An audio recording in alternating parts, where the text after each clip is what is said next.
Los Angeles heads into the divisional round, prepared to fight fire with ice. On the frozen tundra stands a likely MVP, who torched the league for more than 50 touchdowns, igniting a Packers offense that led the NFL in scoring. The top seed in the NFC awaits the upset-minded Rams, capable of delivering a deep freeze on defense. Green Bay in January may be frigid, but LA has been sub-zero all season.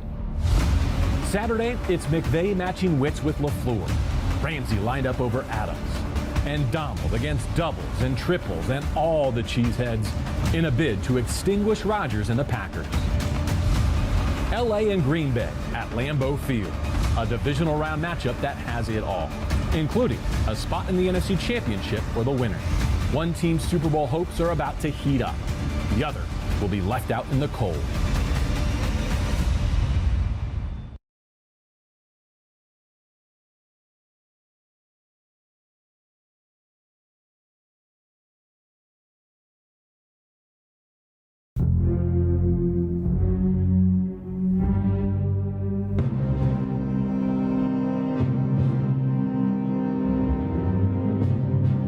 VonAllen Sports.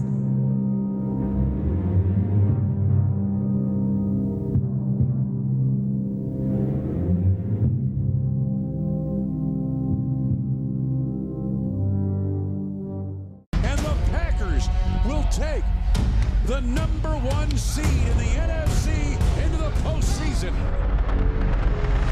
Deep down the middle for Davante Adams. There is your dagger. Right side Davante, touchdown, Green Bay. Za'Darius Smith, unrelenting.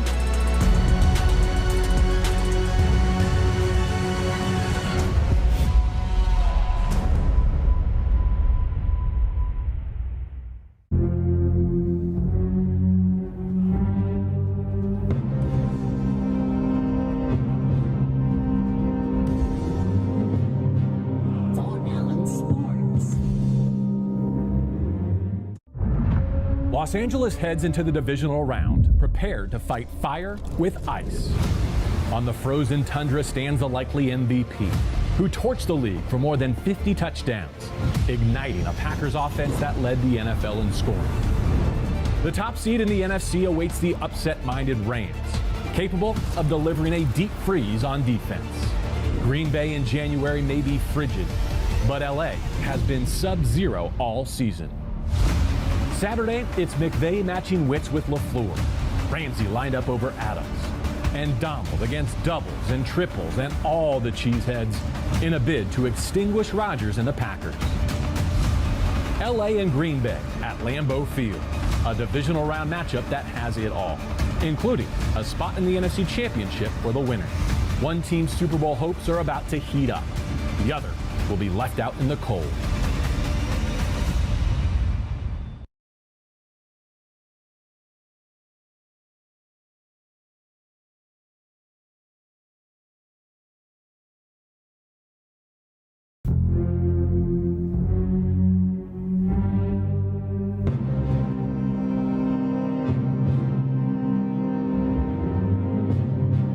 VonAllen Sports.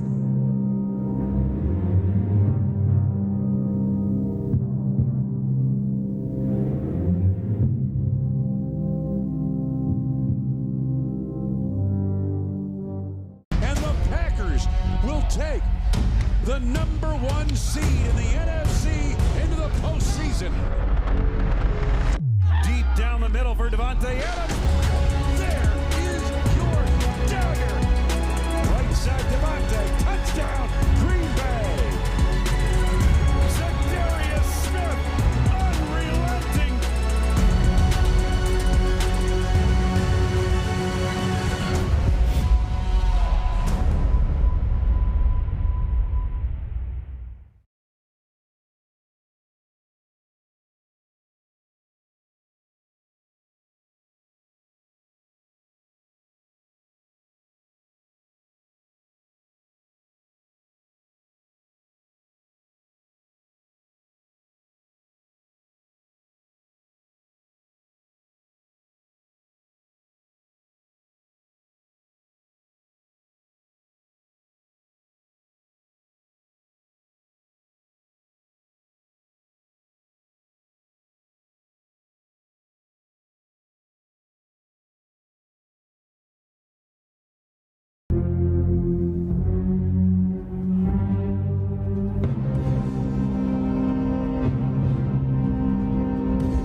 Los Angeles heads into the divisional round, prepared to fight fire with ice.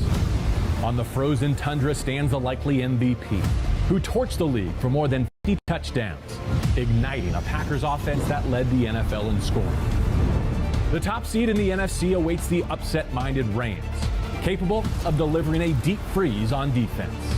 Green Bay in January may be frigid, but LA has been sub-zero all season.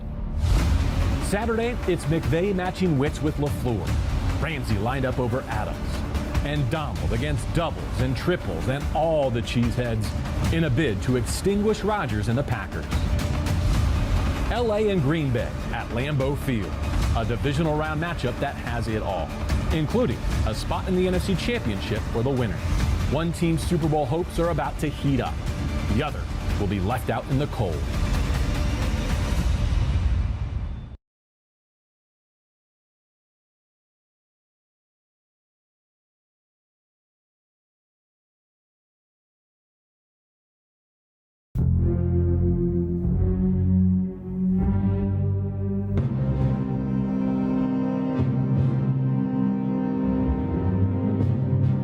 VonAllen Sports.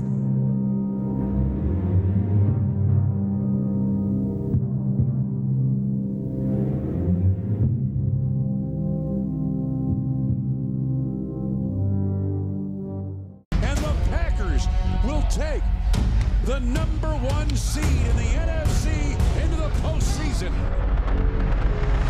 Deep down the middle for Devontae Adams. There is your dagger. Right side Devontae. Touchdown, Green Bay. Za'Darius Smith, unrelenting.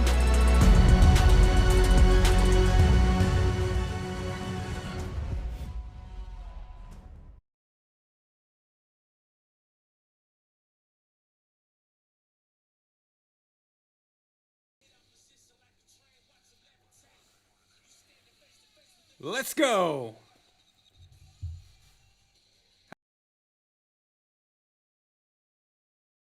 How you guys doing?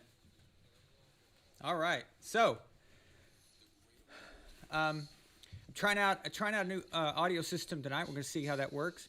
Let me know if you can hear me good. If my voice is clean. No issues.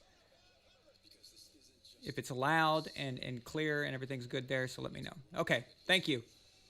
So, guys, now I'll be able to yell as loud as I want and it won't break your eardrums because I've put a compressor on there. So, see, I can go, yeah, let's go. So,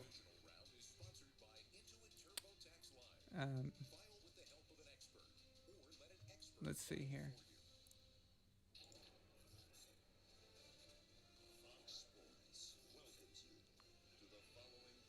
You see, I don't know if I can get it any louder than that. I'll try. Is that better? Any louder than that, and it'll probably start to redline. So,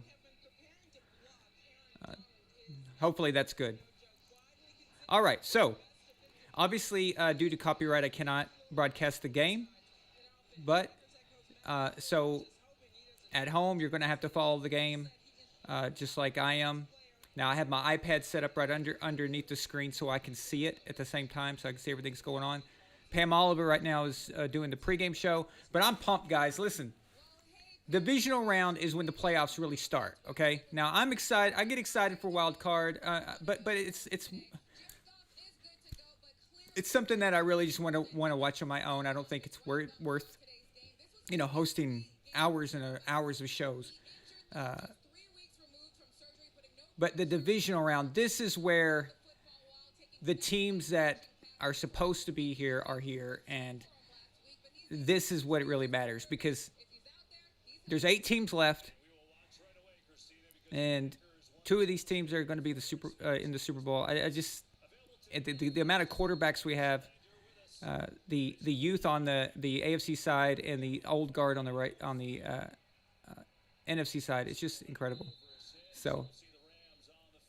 So let's see if these Rams, Maria, thank you. I really appreciate you saying that. I worked hard on that. And I made one for the Bills Ravens. So by the way, guys, tonight I'm covering all games. So tonight I'll be covering the Bills Ravens, but that's a separate show, so that's a separate link. So towards the end, it starts. So all right, so we got Jared Goff starting out. Yeah, just a warm-up play, just to get him going, get him. They script their first 12 to 15 plays. The Rams do. So.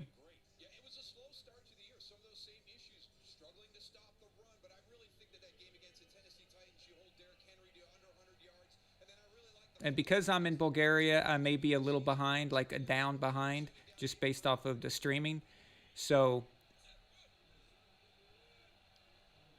if I don't acknowledge you until after the play, or acknowledge something that's said after the play, then you'll know why. So, like if you're on third down, I'm on second down, basically.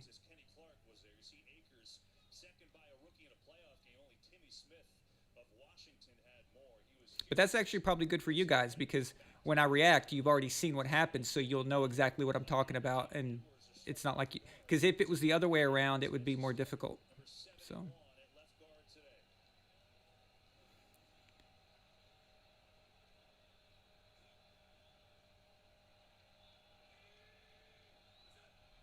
Go, Jared. So I'm at a 3rd and 6 right now. Oh, come on. Really?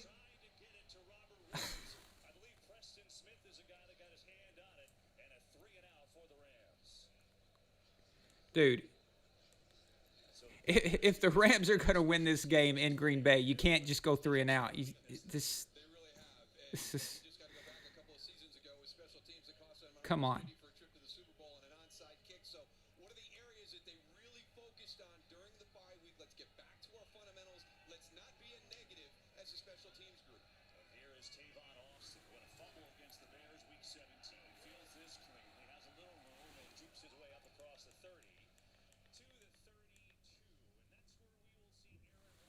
Aaron, they call him Genghis Khan.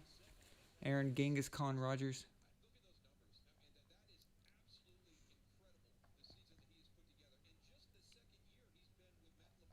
So we have a long night ahead of us, guys. If you want to call into the show, you can. If you are a member, or if you are a patron on Patreon, or if you've sent super chats in the past, you are welcome to pop in, say hi if you want during any one of these 4 games this weekend. So I posted the link. It's a direct private link to the show. I posted it in the community section on YouTube. It's a members only post. I posted the link also in the Patreon page. So if you're a patron, you'll get that there. And if you send a super chat, then just contact Nefertiti, which is Milena, and give her your email or Facebook, and she will send you the link privately.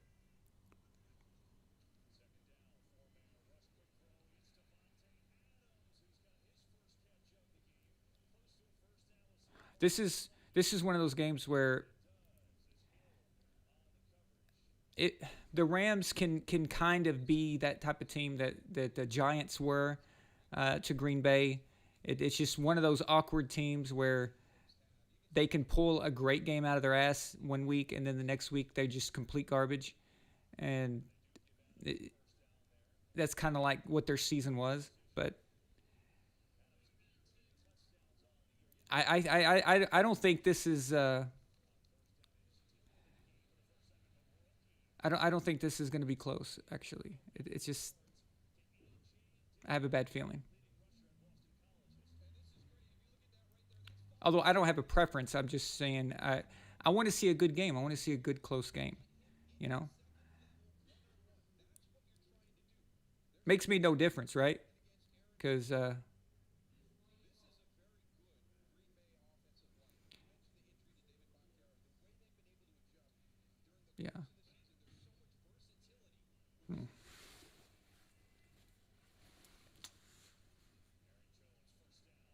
Yeah, who needs Aaron Rodgers when your running back is just constantly taking it? All hail King Rodgers, the mayor of Dallas. Yeah, he does own the Cowboys. Nightwalker, what's up, man? He says, let's go. Playoff football. Hell yeah. Addie's here. Lord Varsh, welcome. Glad to see you guys here. Psycho Mantis. Lucas. Both Lukes are here. Yeah, this is not good.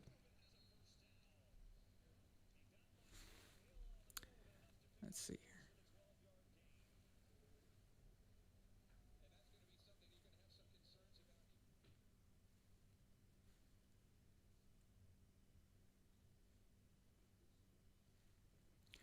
I hope that audio is not too loud. Can y'all hear that through the microphone?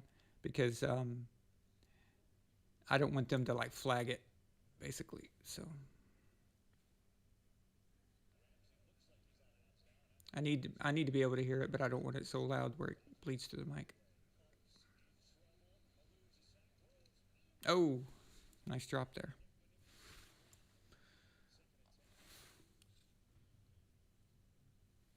I know, Red Coat. I was hoping that this would be a snow game. So, I love snow games, especially snow playoff games.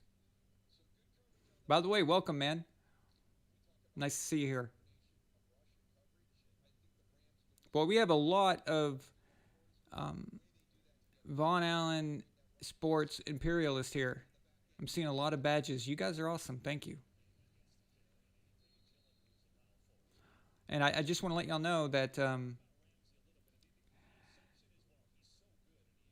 the archives for the live shows, not the most recent one that was always remained public, but oh God, great throw.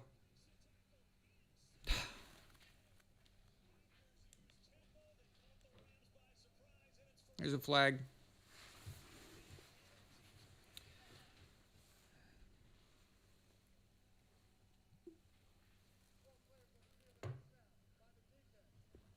Dumbasses.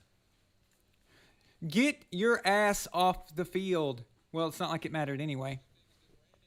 But that's just, you gotta have that. You gotta have that stuff under control, man.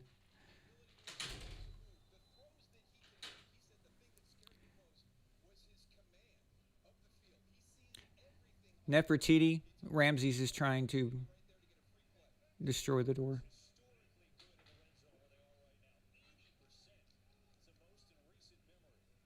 Come on, at least hold him to a field goal.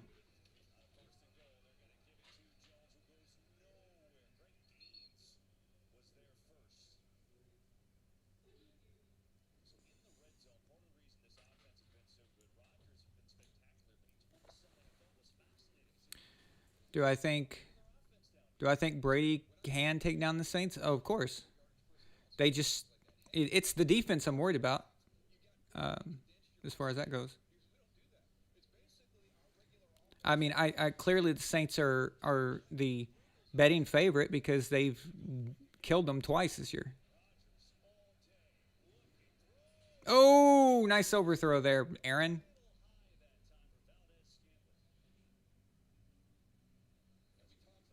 Get a little excited over there, huh?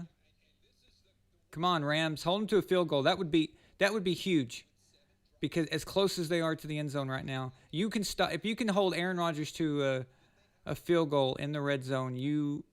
That's a confidence booster right there. Come on, they're on the 6. Come on, stop them right here. Oh, he's trying to get him offsides there. Well, not like it would matter much. Oh, nice. All right. So we got a field goal here coming up. Hell yes. All right. So not a blowout yet. Like I said, I don't have anything against either of these teams. I just want to see a good game. But I do believe that Aaron Rodgers has a lot to lose here. He needs this. He needs this game. He doesn't need it. He doesn't need a super. Well, when I say this game, I mean obviously the Super Bowl itself. But it's going to advertisement. He doesn't need the Super Bowl for his Hall of Fame records.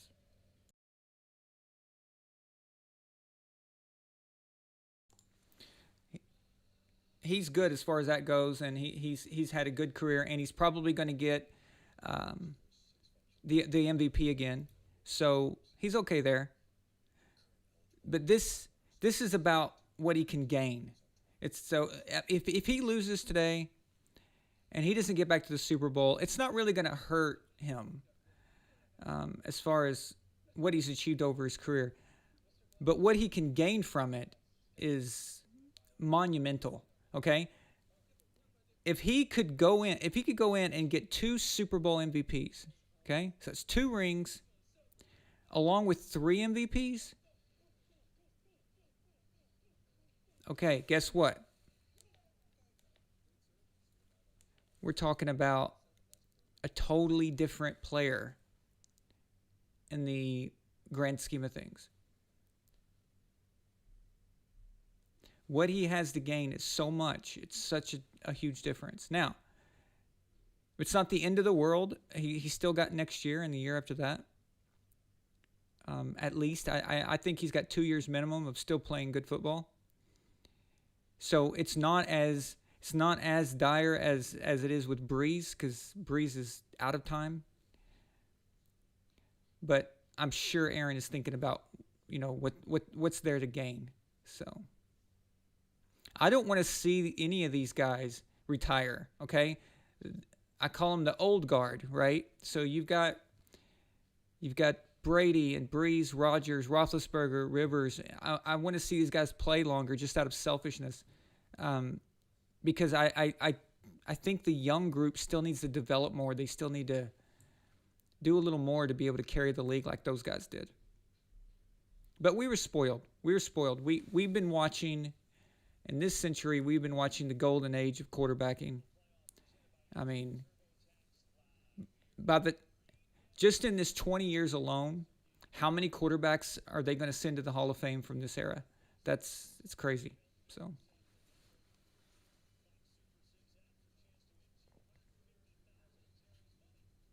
yeah, that's funny. That's funny, Addy.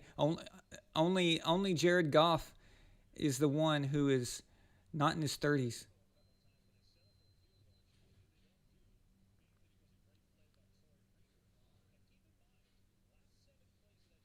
But shouldn't that fact be a testament to how stupid these so-called analysts are and these commentators? A player gets older and they say, "Oh, it's over, it's done. They're not any good." But, okay, well, why is 3 of them in the divisional round this weekend? It's pretty weird. Why was Phillip Rivers just in the wild card? Why was Ben Roethlisberger just in the wild card? Apparently, the age thing is not an issue. They just like stupid talking points. Let's go, Jared. Let's get something done. He's going to have to score a lot, whether field goals to whatever. I mean, this is what Green Bay does, okay? They can start out a little slow or do some things, make some mistakes. Aaron will, like he overthrew that guy and another guy dropped it. Stuff like that. I've seen this. We've all seen this on especially on primetime games like Monday Night Football, Sunday Night Football. Green Bay does that. But after they get into the swing of things, then they start scoring like crazy, usually by the third quarter. It's not going to last forever. Nice play. It's a good play fake to Woods. I believe it was to Woods. Looked like a basketball pass. Yeah, Woods. Cool. My screen's a little small, so the iPad is.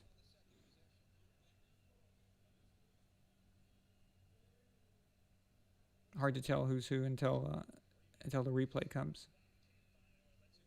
Oh, nice.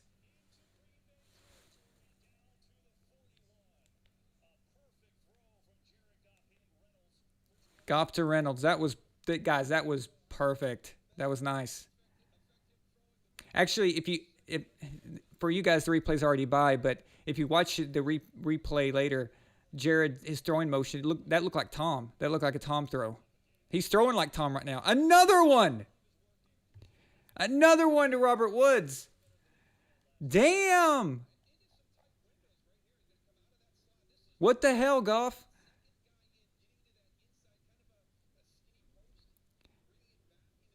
Look at Jared. Watch the way he throws in the slow motion. Doesn't his form look a little like Tom's this year? Maybe it was before and maybe I didn't notice it, but there's a very, the way he kind of throws his arm down after completing the follow through on his arm, it looks like Tom. All right, so they're going to commercial.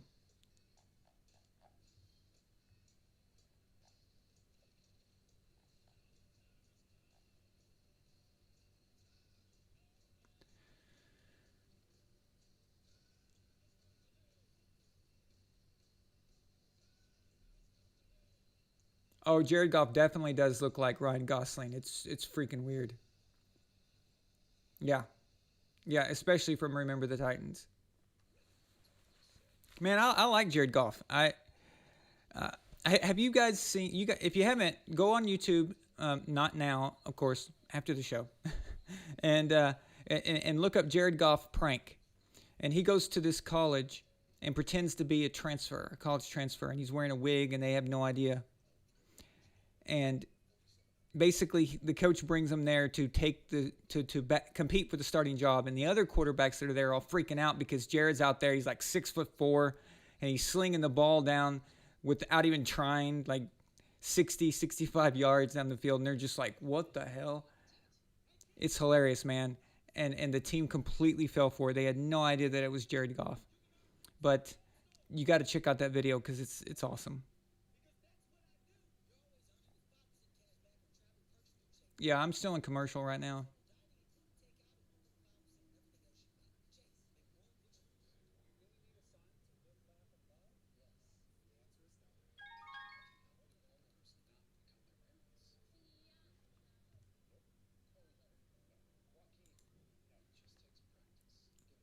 Hey, looks like we have the first guest of the night. Let me get my headphones on there, buddy. Okay.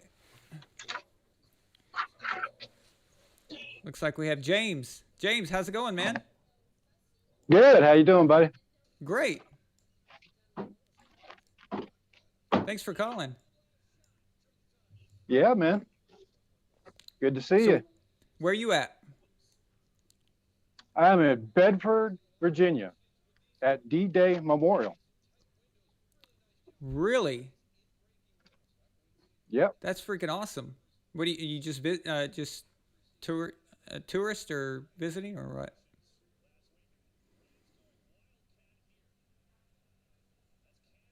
Yep. Uh-oh. Yeah, I got really bad connection here, so if I go in and Okay. out and you have to go to somebody else, it's okay. So Okay. no That's hard cool. feelings if you got to do that. But yeah, man. So what's your predictions for the Bucks? Do you think Brady's gonna get his 7th this year? I'll tell you this: if the Bucks beat the Saints, then it's a done deal. Because if they beat the Saints, it would mean that they finally got it figured out. Mm-hmm. So we've seen some good things by them the last 4 weeks, right? But Yeah. it wasn't too long ago where they got annihilated at home by the Saints, the same team that they're having to play right now, tomorrow. That's the test. If they can show that they fixed that and they can even beat the Saints, then all bets are off now. Like it means that they've got it together. It means that they put it together. And I don't think any other team can beat them if they can show that. So I think I lost you.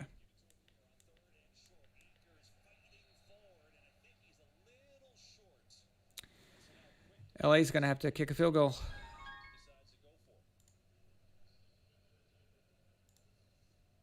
Hey there. Okay, sorry about that.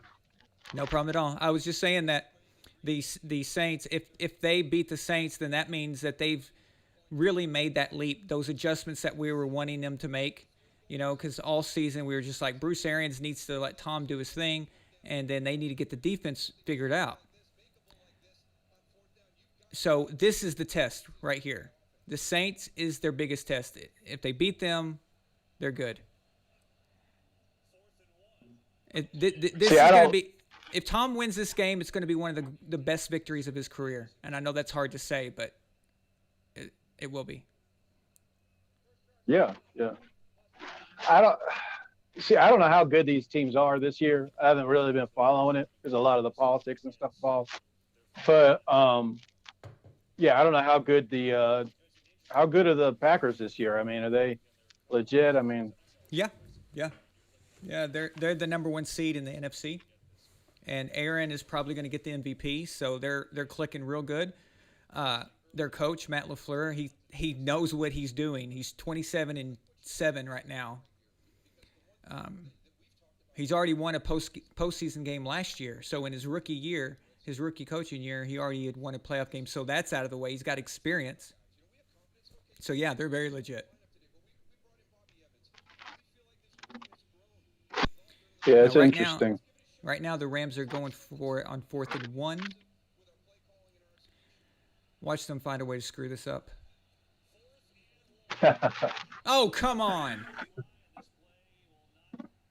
Well, I didn't mean a flag. Jesus Christ. When I said screw it up, I meant call a bad play and get stopped behind the line of scrimmage. My God. To get a flag, false start on 4th and 1, when you know the snap count? Dude, this is one thing, okay? Being a Patriots fan, you get spoiled. Mm-hmm. Because this stuff doesn't happen in these moments. Yeah, Goff's cussing at his offensive lineman. Yep. As I am. They just killed that drive. Completely killed it. How many guaranteed chances are they going to have to get into the red zone in this game? You have to convert that 4th and 1. You've got to. Mm-hmm. So now they just wasted that great quarterback play by Goff. So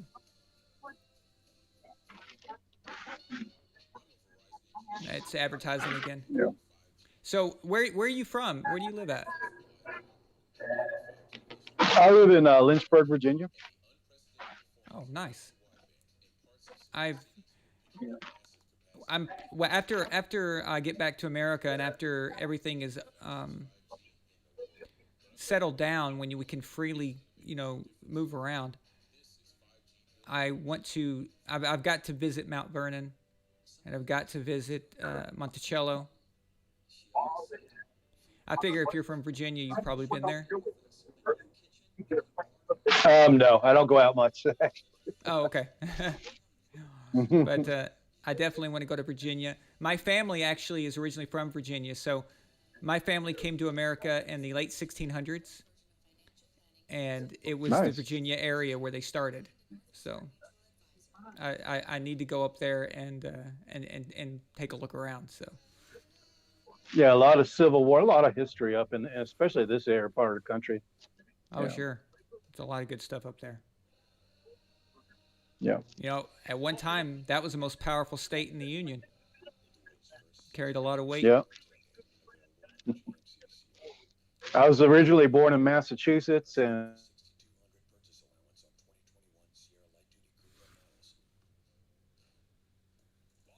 Jordan up in all over.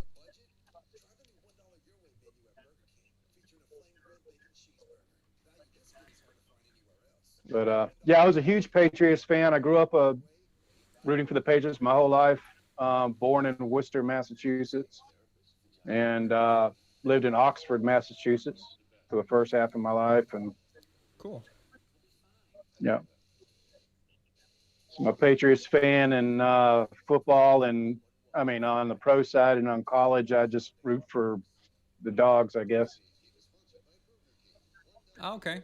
So Yeah, I don't follow yeah. college that much. But if I do, I guess I'll go for Arkansas. But I don't even know if they're any good. I don't. I have no idea actually. So I keep to NFL mainly because there's so much to focus on. I Yeah, I would buried rather in I the would SEC.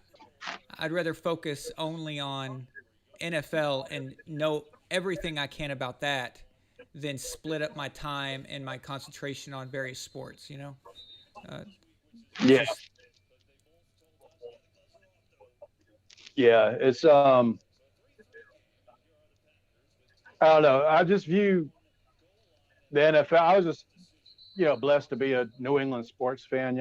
They've been so sure. good for so many years, and um, if you don't have one team that's good up here, usually one of the other teams carry you. If one team sucks, it's usually the Red Sox are doing good, if the Patriots are having a bad season, or Yeah. so. Yeah, if you're a Boston fan, you've had a very very good 20 years. This century couldn't be better. I mean, Yeah, not just winning, but How many finals have Boston fans got to watch? The Bruins, hmm they went to two Stanley Cups, right? So in the yep, last 20 years. You've got the Red Sox. How many finals were they in? Like five, 4 or 5? yeah. Red Sox. I mean, yeah, Celtics Dave. twice. And So yeah, my favorite sports memories, like my favorite championship, was the first one that the Patriots won, because that one set the tone for everything else. Um, I mean, a close second was that Atlanta game, of course, because yeah, that's a career defining.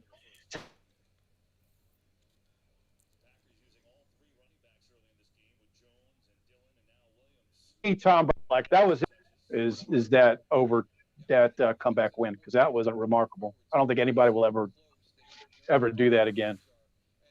no. Everything had to go perfect for that comeback. But I'll Mm-hmm. tell you, the first one is special to me because I didn't think we had a chance in hell. I thought we were going to get completely embarrassed by the greatest show on turf. And I'm not afraid to admit it. I mean, even going into that Super Bowl, we didn't even know what Tom Brady was. We thought he was a good young quarterback who seemed to make right decisions. But up until that week before Mm-hmm. the Super Bowl, we didn't even know if Drew was going to get the start or not. I mean, they hadn't even figured it out yet. So, I mean, Mm-hmm. if you look at it objectively, we should have gotten killed by the Rams. I mean, Kurt Warner was in his MVP year. He had a better year that year than he did 2 years prior. But dude, so making that Vinatieri making that field goal, I lost it. I completely, utterly lost it. It's just Yeah, it was so amazing. I will admit that when the whole thing happened, first thing he got hit with by Mo Lewis and everything, I was rooting for Drew to get his spot back. I was Yeah, me like, me too. you know, I, Yeah, well, I was like, who's this Brady guy? Why are they going with him? You know, I didn't know much about him myself. sure. I'm But the exact same way, James. I was loyal to Drew. He was our guy. He was our guy for a decade. hmm He turned the franchise around. He signaled the new era. The old crappy Patriots was a thing of the past, and Drew brought in this whole new. Of course, Parcells too, but Drew was the face of all that. And hmm after the Pittsburgh game, after he came in for Tom, I was thinking, well, Drew should start. Because again, I'm not going to sit here and say that I knew Tom Brady was going to become Tom Brady, and I know a lot of people like to pretend that they thought that, but they didn't know that. Yeah, nobody did. Come on. There was no way. But I It was going was. for Drew. Yeah. I remember reading an article about, and I forget who wrote it, and it was about the draft that Bill Parcells had. You know, that one draft he had, and I forget when all these guys came in, but he had Willie McGinnis, Teddy Bruschi. I don't think it was all in one draft, but that one draft he had like Ty Law, Teddy Yeah. Bruschi, and all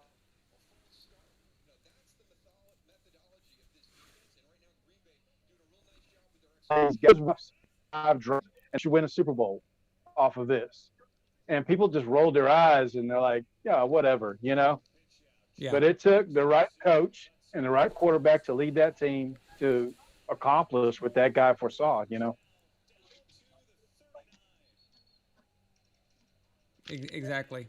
And also, not just all the things I said about that first Super Bowl, but if you remember, 2000 we got a new coach, which was Belichick, and he did worse than Pete Carroll. So it was like we were going backward. And Yeah. that sucked. By the way, the Rams, I thought they stopped the Packers, and then all of a sudden I look up at you and I look down and the guy's still running and it runs for a first down. I don't even know what happened. But anyway, yeah, so when it's back to advertising again. So when Belichick got the job and then he had a 5-11 season, it was like, okay, great. So Parcells leaves. Carroll's seasons got gradually worse, but they were both winning seasons. Yeah. And now Belichick is even worse than that. Come on, it seemed like it was back to the old, late 80s, early 90s Patriots again. And that's what the direction it looked like. And then even 01 wasn't like some kind of clean, put together team. I mean, it had a lot of flaws starting out 0-2. Of course, after they lost to the Rams, they didn't lose again after that. But still, it wasn't like it was this juggernaut team. And God, it's just winning the Super Bowl under all those circumstances was insane.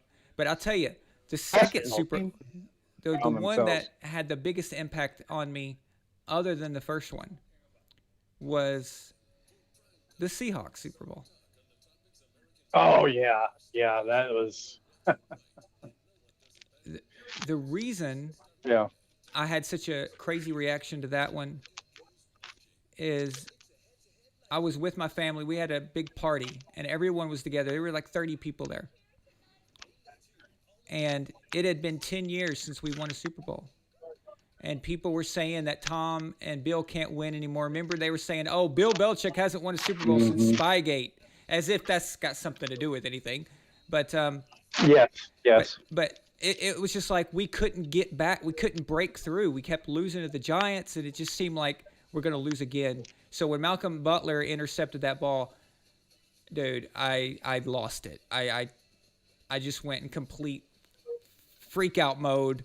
I remember Milena happened to come up to me and whisper in my ear. She was like, calm down. It's going to be okay. It's going to be like, she was like talking me down. I was that like psychotic. It's crazy. That feeling, I will always remember that feeling the rest of my life. Oh, that catch on the sideline. Oh my goodness. Yeah. That guy had that. What was his name? Lockett, or he had that catch on the sideline, and I thought it was hit the ground. And then Curse. I'm like,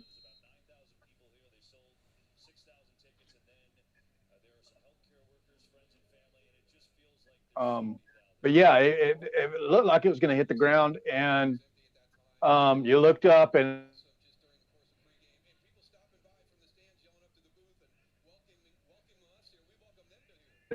you're like, You're breaking up on me. Yeah, I'm sorry, man. This connection out here is really bad.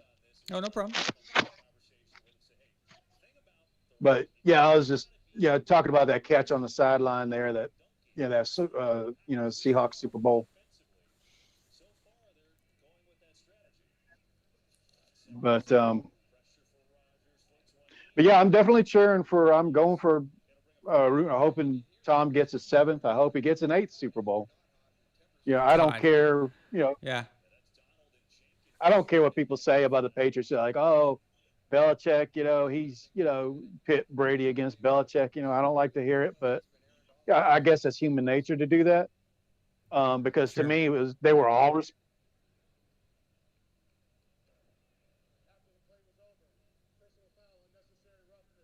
responsible. Magical. He is the great thing. New England will get a Super Bowl before Belichick retires, and I think that Tom will get one as well. I hope to God he gets a seventh. And also next year, Patriots versus Bucks. That's going to be awesome because Brady will have an extra year in that system, and hopefully they'll have a preseason. They'll be clicking, and then Belichick's got a lot of cap room, It should be that should be a juggernaut. I'm predicting right now that will be the most viewed, highest rated regular season game in decades. How much you want to bet? It'll break all kinds of regular season records. Oh, definitely. I agree.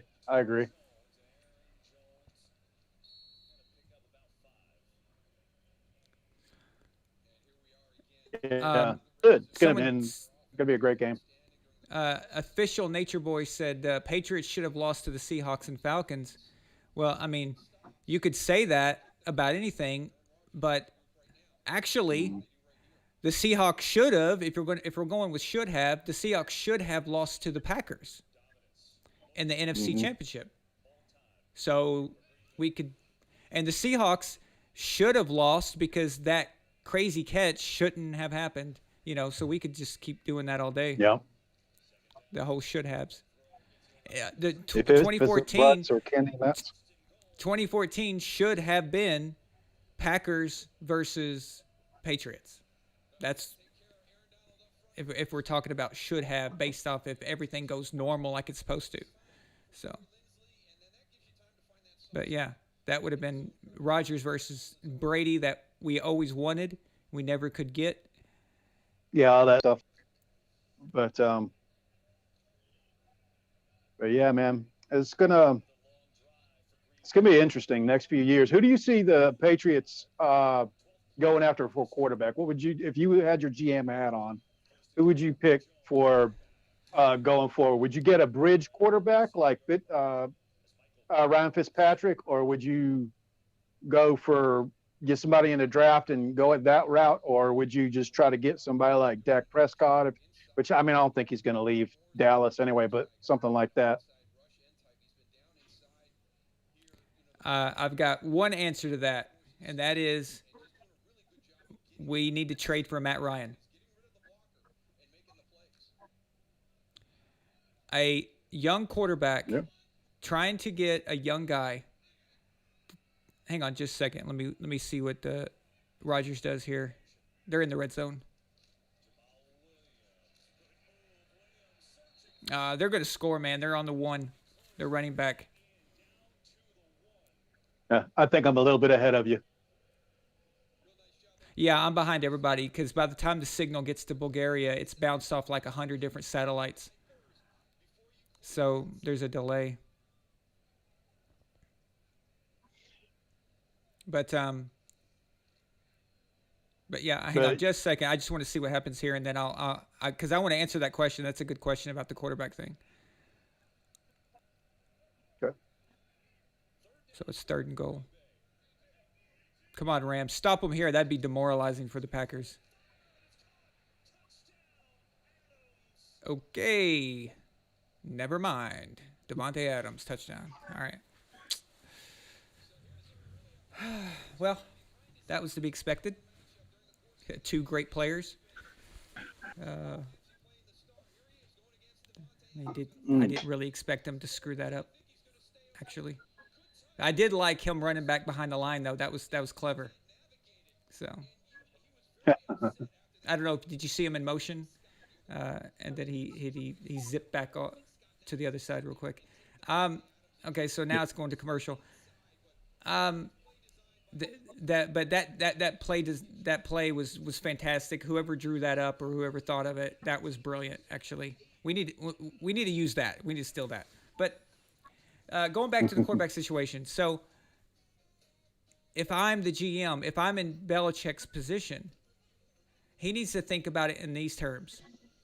Going after a young quarterback, like trying to draft a quarterback in the first round, for the sake of youth, okay, for the sake of the future. Well, that doesn't really apply to Bill. Bill ain't got 15 years, you know. Bill wants to win now. He needs to win now. And what if this is a little bit of fantasy, but what if he's setting it up for his son to take over when he leaves? I don't know if that's realistic or not, because his son's never coached like a big, you know. I think his son is still a long way away from that, from getting a team like the Patriots. Now, I'm not saying that some terrible team won't offer him something later, but to get to the Patriots, I'm not sure about that. But if Bill wants to, if Bill wants to win soon. Because the young quarterbacks, there's no guarantee that they're going to be good, okay? But you bring in Matt Ryan, you're going to get at least 3 seasons out of him, 3 more at least. You know he's good. You know he's awesome. Look what he did for Atlanta this year. Did you know that he was high ranking in almost every quarterback category despite the Falcons sucking? I mean, the dude can play.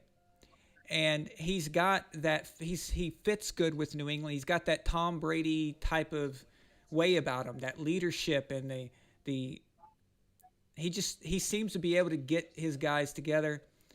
Offense has never been really the problem in Atlanta, but this is about fit, and it's about a guaranteed what you're getting, a guaranteed commodity. So you know for certain you're not getting a possible bust. And it's because of that certainty is why I would go after Matt. So you spend money on Matt, you get him, you trade for him, and then you try to draft well, and then you go get some other free agents around the league, and you're a businessman. That's what we should do. Yeah. Well, imagine the angles for the sports writers around that area, you know. You have a guy that, you know, lost to us in the Super Bowl, one of the most, you know, devastating losses of his career. And then he goes to New England. What if he wins the Super Bowl up there, you know, with the same coach that beat him?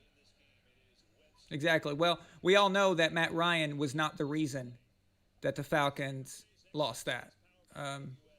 Oh, no. That was a team-wide collapse in every – I mean, come on. It wasn't Matt Ryan who missed the block on Dante Hightower. That wasn't Matt's fault. Matt was hit. He didn't even see it coming. Like, that wasn't his job. It was Devontae Freeman's job to make sure that Hightower is blocked, and he missed it. So, but Matt would be perfect. He's smart, very smart. He's a Patriots quarterback. He just fits. He fits right in line. Think about it. Bledsoe to Brady to Ryan. Doesn't that like seem perfect, seamless? It works. Yeah. Now Arthur Blank, the owner of the Falcons, just announced that he will listen to trade offers for Matt Ryan and Julio Jones, for that matter. So we'll see. Yeah, we'll see. I mean, I trust in Bill. I think he'll get it back on track. Sure. But just don't,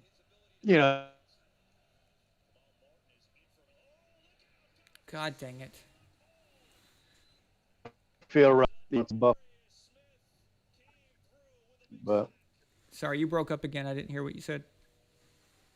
Oh, I was saying it don't feel right with other teams being on top instead of New England in the AFC East.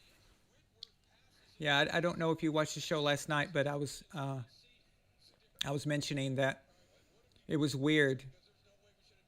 not creating a playoff bracket and not having a Patriots helmet on the bracket, because every year I create one, and not putting the Patriots was just so bizarre. It was like a weird feeling, Just don't get used to that. It's strange, but the Rams are getting in a hole now. The Packers are doing exactly what I was saying at the beginning. They're going to start to click, and once they do, it's full on annihilation. So not good. Now the Rams have to punt. All right. Yeah, this is the Packers game to lose. How long you been watching the Patriots? Oh, I've been a Pats fan my whole life. I'm 45, so yeah. Okay, Steve Grogan days. Nice. So think about this. If you are 20 years old, so you've gone through elementary school, high school, and possibly even in college, or you're living on your own, you have your own job. You've done all of that in 20 years. And all you've known is Tom Brady and the New England Patriots just dominating. That's got to be very bizarre, for 20 years, your whole life, your entire life, it's been nothing but that. Even if you're not a Patriots fan, just in general, that has to be strange, So I feel like people my age actually are really blessed because we've seen both sides of the spectrum.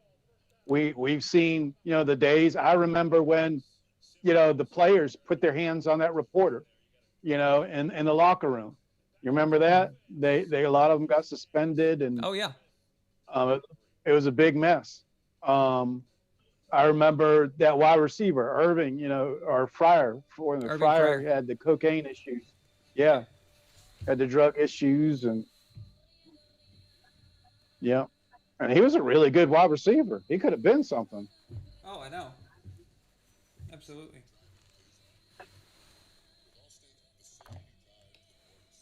Let me see here. For some reason, it's not charging. Come here. Or here, let somebody else get on here.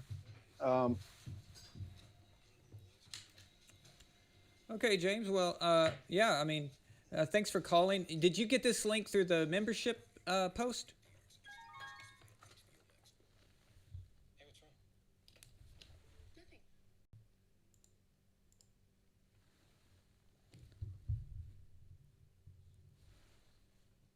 Okay, that was weird. Okay, sorry about that. Did you get this? Did you get this link through the members post? Yes, I did. Okay, cool. I'm just trying to figure a place where if people were seeing it or not. So. Yeah. All right, man. Well, I'm doing this all weekend, so call anytime you want. Okay.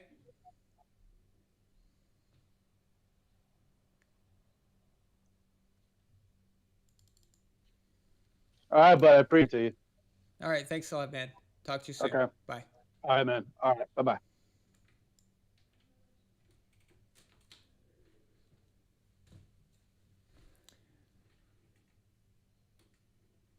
How did you know that's what I was looking for? How did you know? Let me see.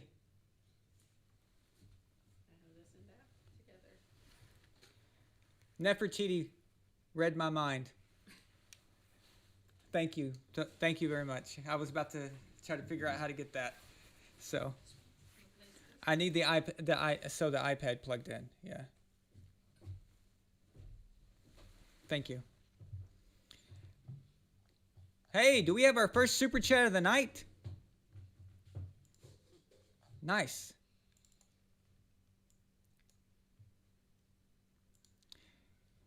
It is. See it twice. Thank you, Daniel. He says, if you've been watching NFL since 2001, this will only be the second time you will have seen a 2-year stretch where New England wasn't in the AFC Championship game.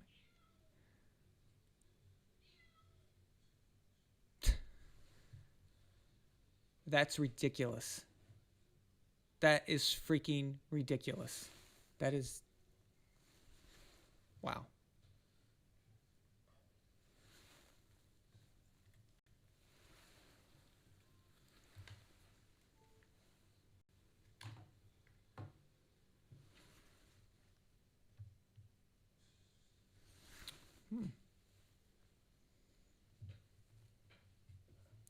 I'm watching the game on NFL Game Pass. And it just went to a white screen all of a sudden. That was weird.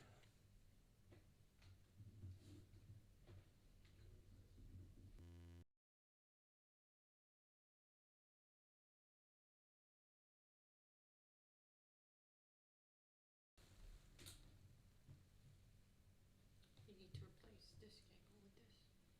Oh, okay.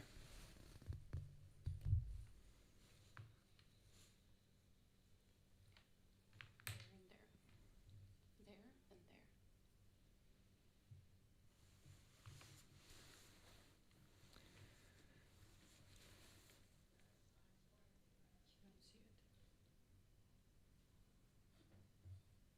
You don't see it. Just take this one and I've plug already it in. I've already plugged it in. Oh, okay. You just need to replace the white one with this.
Okay. Sorry, guys. We were just having a little trouble with the power cable there.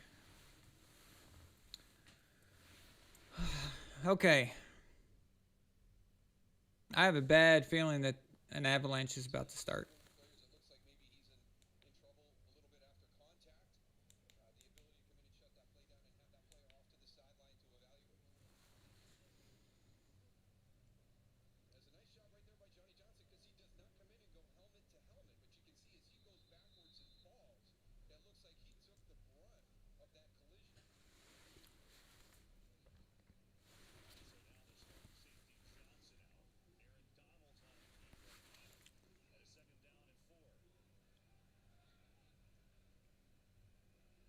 Back in the red zone again. They're just going to end up in the red zone every possession now, probably. Great run by Jones there, but flag. Come on. What is it?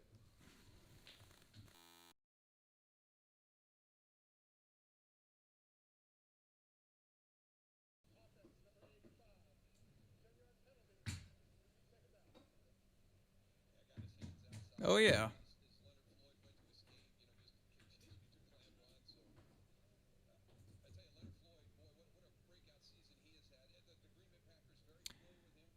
Rams got to stop him here.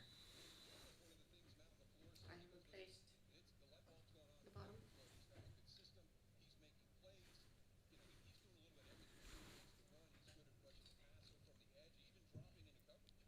They've got to make something happen.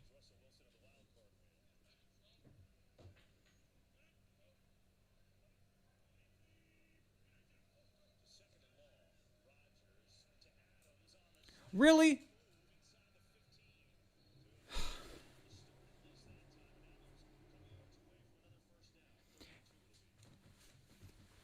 You gave Devontae Adams, of all people, a 10-yard slant cushion. Really?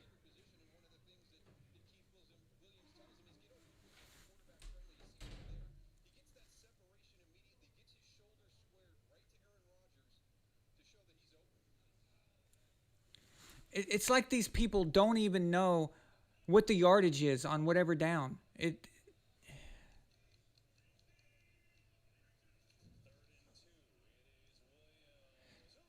I mean, were they expecting Aaron to try to get a touchdown in that one spot? No, he's a veteran player. He's going to take the underneath if you're just giving it to them, if you're just giving it away. Plus, Adams beat his man easily. That was too easy.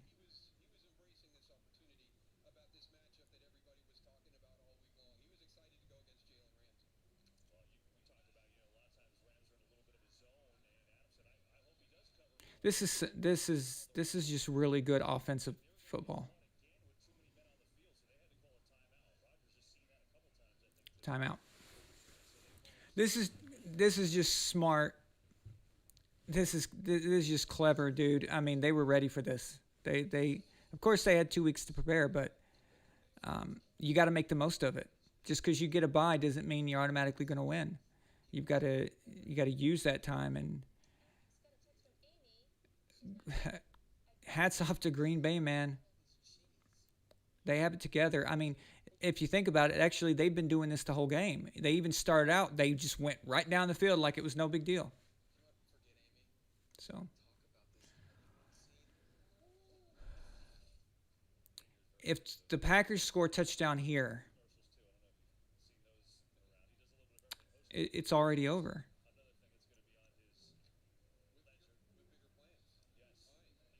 Oh, that's a cool camera angle.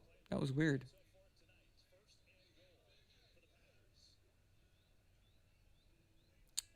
Adams in motion again. They're just screwing with them. They're like, haha, you fall for it. Oh, well, we're gonna run it this time.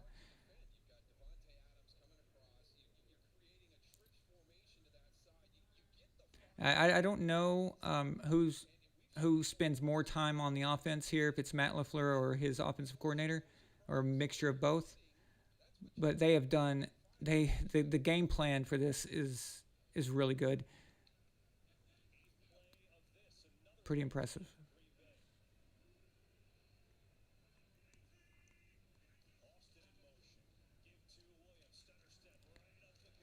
I just love this kind of football. I love the chess game mentality. The I'm going to take whatever you give me, and I'm going to let you screw up. And I love that type of football. Of course, that's a New England style that we got used to, but I like seeing it.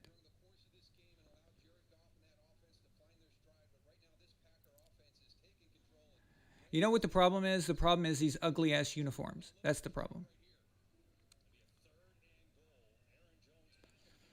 The Rams jerseys aren't even white. They're like dingy white, as if like you accidentally washed your clothes in well water or something. It's nasty looking.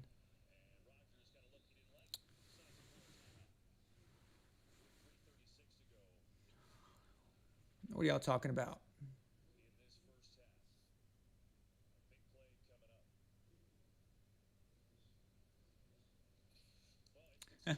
Gonna have to start giving LaFleur credit. The French can coach. Well, that Frenchman can coach. Matt LaFleur.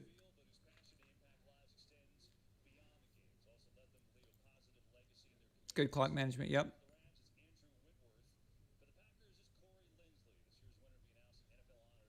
Yeah, Jake Saunders, I agree. Tampa should have beaten the Rams if Arians wasn't such a jackass.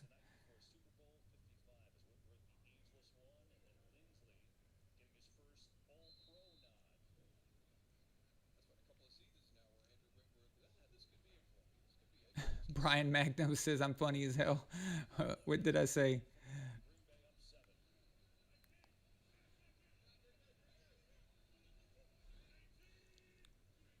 You got to hold him to a field goal here.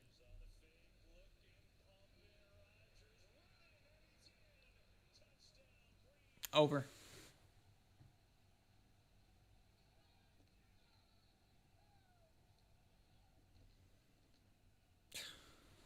Jesus.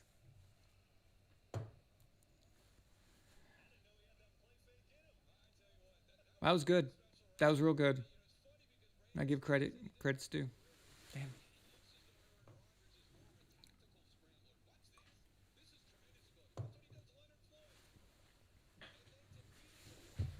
Oh, bad snap. What the hell are you doing?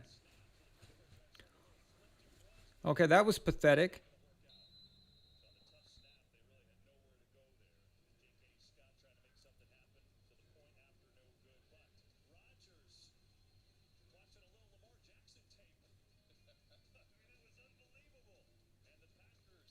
Well, that is interesting, though.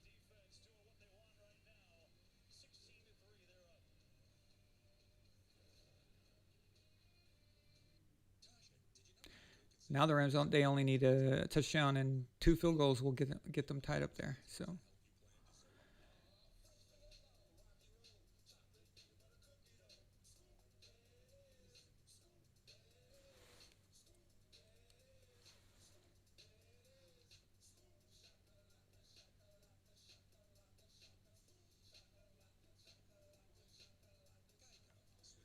boy, I hope we get a good game tonight with the Rams and Bills. Ravens and Bills. This is about to get really out of hand. If the Rams do not score right now, so if they don't take this opportunity to do something here, it's over. They are not the type of team that can suddenly come back, have to score on offense nearly every possession, at the same time not letting Green Bay score even more. If Green Bay can just get into field goal range a few times, they can stay ahead. I mean, far ahead. I just don't see that happening. This sucks. I wanted a really close game. I wanted a really good game, but this is already getting out of hand. So, and didn't the Rams get the ball first? God. Yeah, they did because they had the 3 and out, which I was bitching about.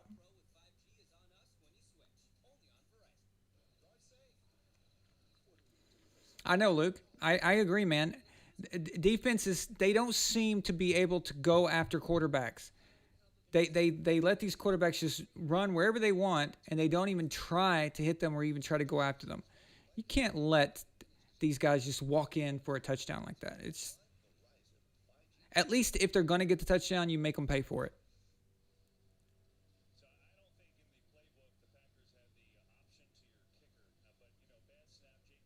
Yeah, that was a bad snap. That definitely was not on purpose.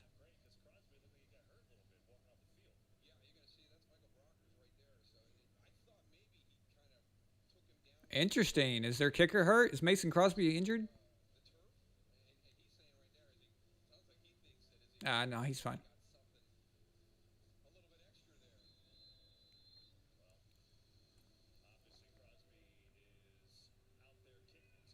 Well, that was a damn good kickoff, so apparently he's just fine. Maybe he was just pissed off about what happened. Whatever.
Okay. I couldn't find Woods there for a second. I found him. It looks like it's snowing a little bit.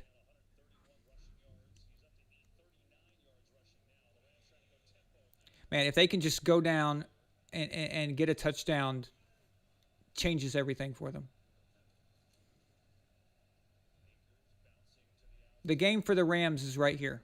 This is it. This is make or break.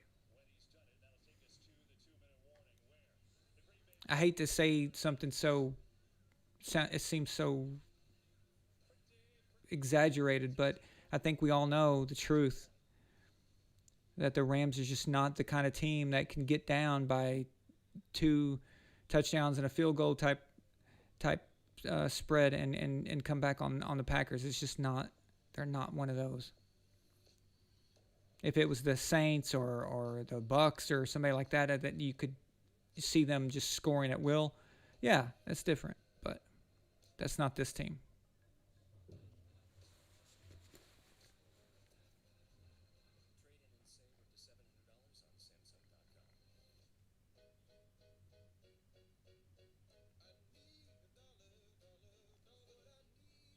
Yeah, well, there may be 30 minutes left, but that 30 minutes, the Green Bay Packers don't suddenly stop playing in 30 minutes. The Rams have to keep them from scoring and doing anything. At the same time, the Rams have to do something, and that's the problem.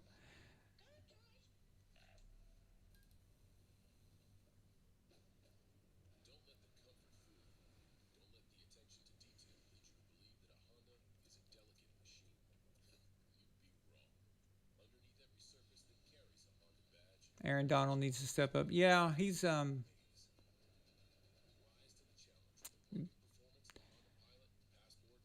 I think you guys know my opinion on him. But any of you guys, do we have any Packers or Rams fans here in the chat? Hey, what asshole gave me a down vote? Why'd you give a down vote for a live commentary? That sucks. I must have said something against their favorite team or something. Hey guys, do me a favor. Can y'all make sure you click the like button to counterbalance whatever dick did that? Oh, okay, a second asshole did it. Thanks.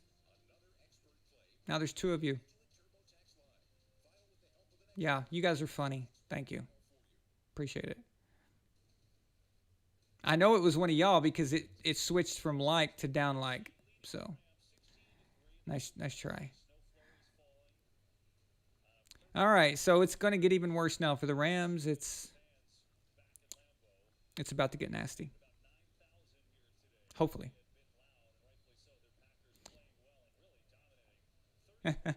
No, random Patriots fan, I get you. I mean, we've got to do something here. It's something fun. So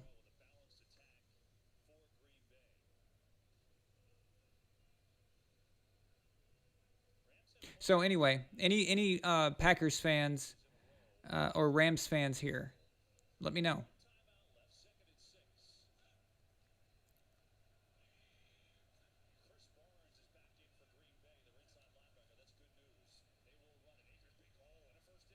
Great run. Nice.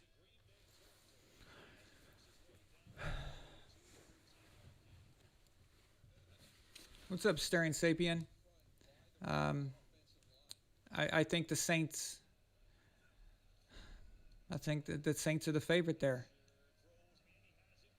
I need to see for certain that the Bucs have made a leap. I need to see that they've made that change, that they've figured it out. There's nothing I've seen against in both those Saints games to make me all of a sudden think that the Bucs are just going to stop the Saints on offense. So it's not Brady and those guys that I'm worried about. It's that defense.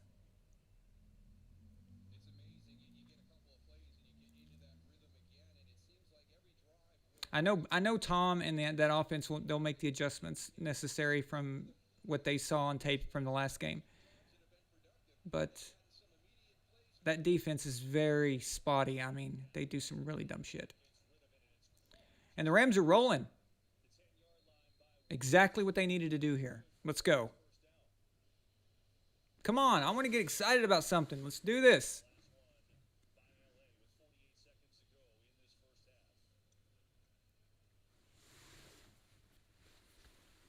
Chris Sims is a douche. Sorry, I have a very rare form of Tourette's where I say that and I can't help it. It just happens.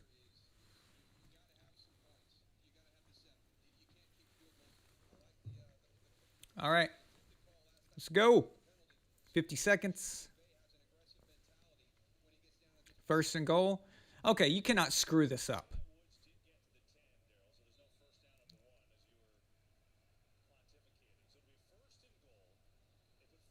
Well, you ain't got no timeouts, but you still... If you play it smart, you've got all 4 downs here. Good. But get to the line. Hurry up, dude. Jesus. There we go. Get him together, Jared. Oh shit, he's boom. Yes. Dude, I saw him break free almost immediately, like right on the line. It was perfect. And I was just, in a split second, I was just like, come on, Jared, see him. Boom, he got him. Great throw. Dude, that was perfect. Down right there in the corner where nobody could get to it. If you're a Pats fan, you'll recognize that. That's Tom throwing to Gronk, where only Gronk can get it right there, right above the ground. So that way, if he doesn't make the catch, it can't be picked off. That was nice. Extra point's good. Way to go. Way to go, Rams. Let's go. Great job, Jared. Now we've got a game, guys. Now we've got a game. And now that missed extra point, or that botched extra point for Green Bay, is now a lot different. So.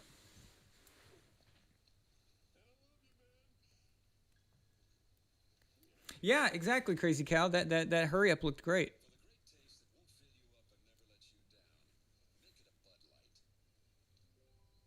But there's still time left.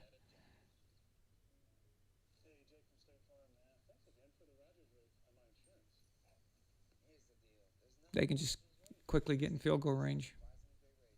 They still have 2 timeouts, I think. It's commercial right now, so I can't tell, but I think they had 2 timeouts left.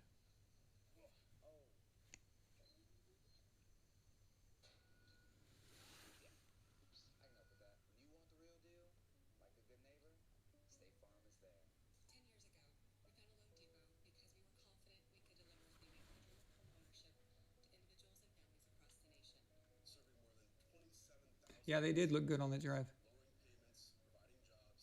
Yeah, exactly, Shaq. 29 seconds is a long time. Exactly.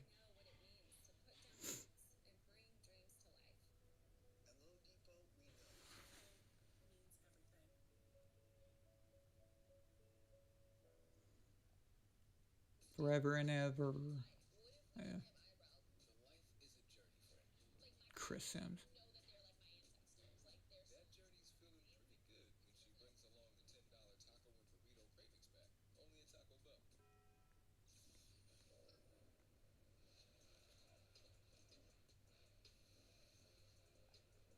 No, I've been out of my mind on that stuff lately. Let's not let's just keep it football tonight.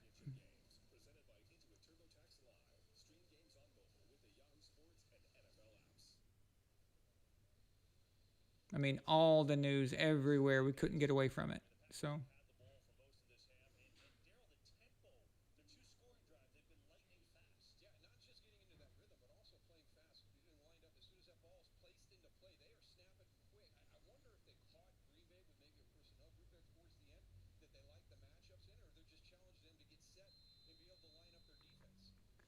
I mean, it's good for the country that everybody has been so engaged.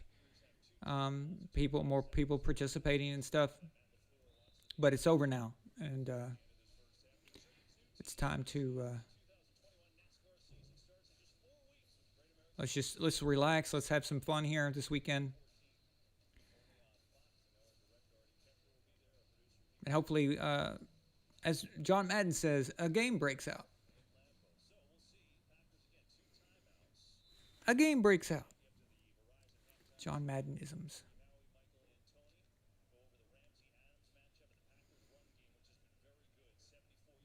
My God, one throw and you're going to be able to one throw essentially could get you almost right there in field goal range. Watch them screw this up.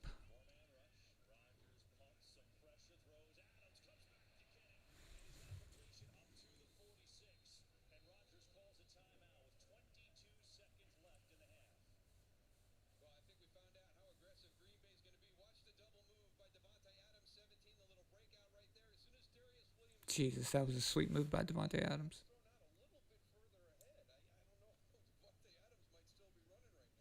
Well, it don't mean shit if Jared and the offense is clicking. It don't mean shit if the defense can't stop anything.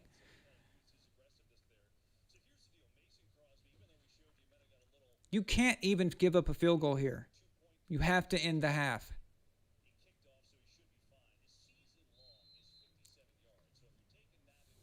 And where's Aaron Donald?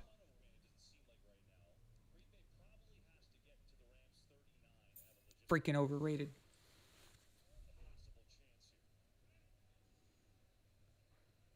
This dude disappears when you need him the most.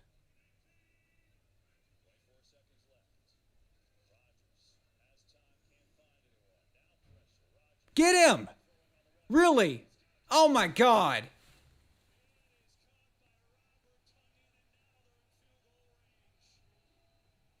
You suck! Donald, you suck! Loser. Ass. You had your hands on him.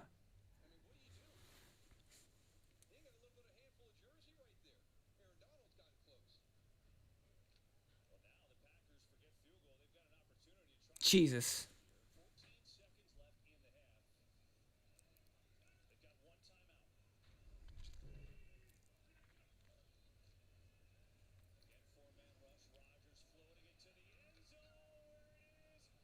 You gotta pick off that shit. You gotta pick that shit, man. Come on. And this is why you're a defensive back, because you can't catch.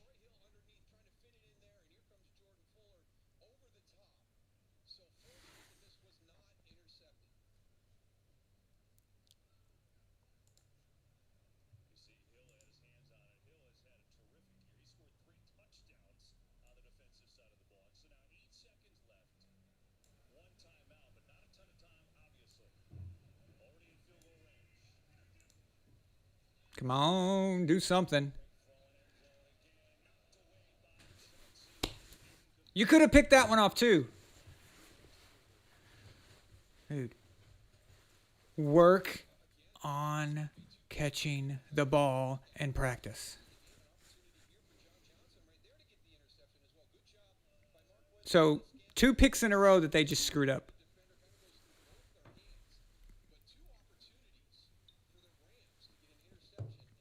Iskam de Praviasek.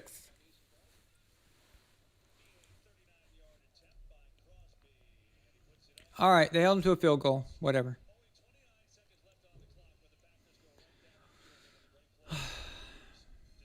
Well, I guess it's not the end of the world, but it's not ideal. Now, when they come back and after the half, they can't allow Green Bay to do anything. You give up some cheap points. Those are free points right there. Jesus.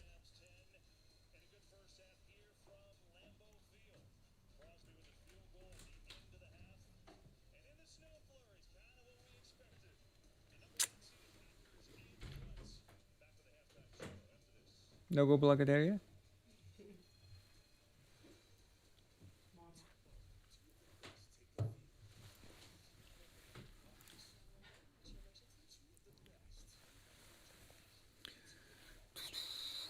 All right. You got to pick off that shit, man.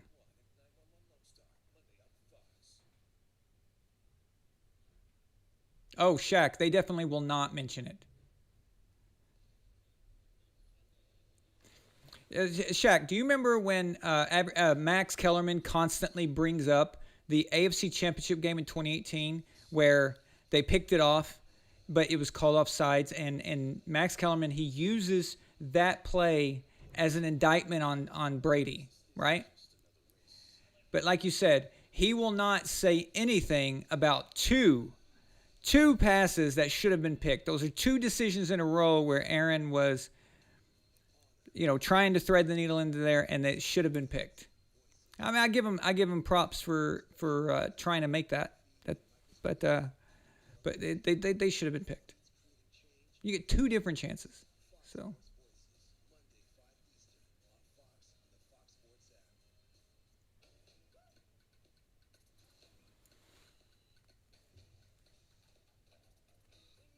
Okay, so it looks like we're reaching halftime now.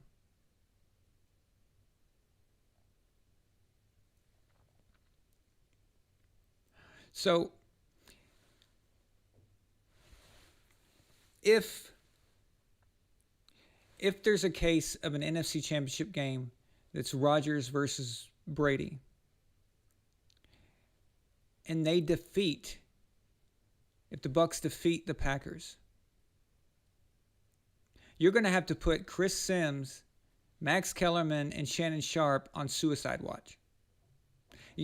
Especially Chris Sims.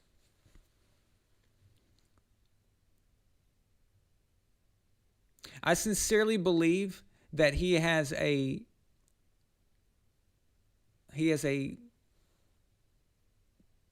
sexual kind of thing for Aaron Rodgers. I mean, it's clearly obvious. It's very creepy and strange, and I guarantee you that Aaron will never do an interview with that guy again.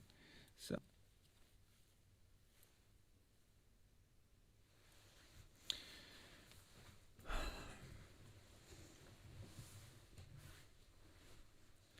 What's funny here is that if you're a Brady fan, you're kind of thinking, all right, well, maybe you want the Rams to win this. But the Rams beat the Bucs, and the Packers lost to the Bucs. So it's kind of an interesting situation, right? But the thing about that would be you want a home game.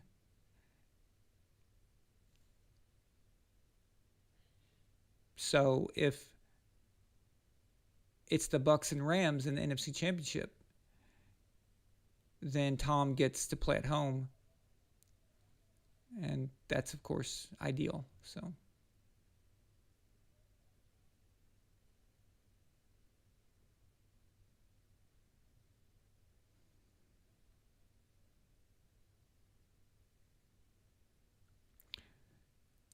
Salami pizza, they've already done that. They've already put that in there.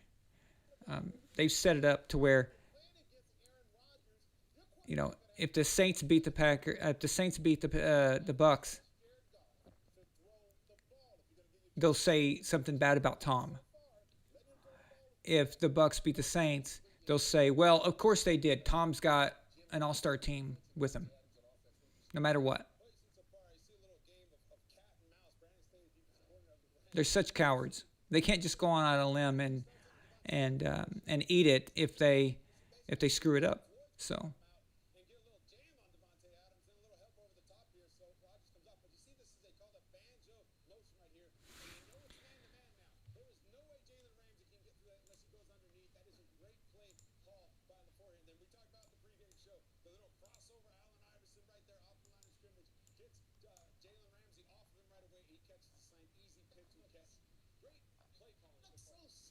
Let's see what's going on over on the Facebook group. You started an official game chat, Israel, when in the Facebook group when I've got a live chat right now. Not cool, man. Not cool. Ah, thank you. See it twice. Thank you, Daniel. Good.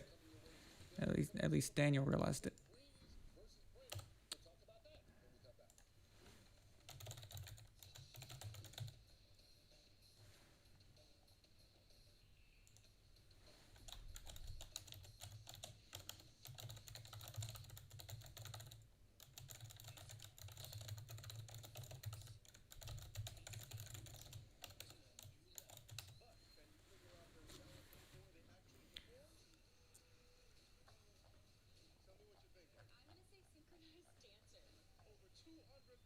Let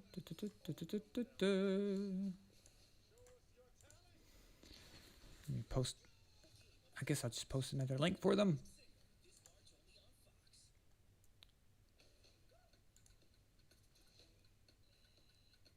I guess I was sick of that damn commercial with that stupid song. It's obnoxious.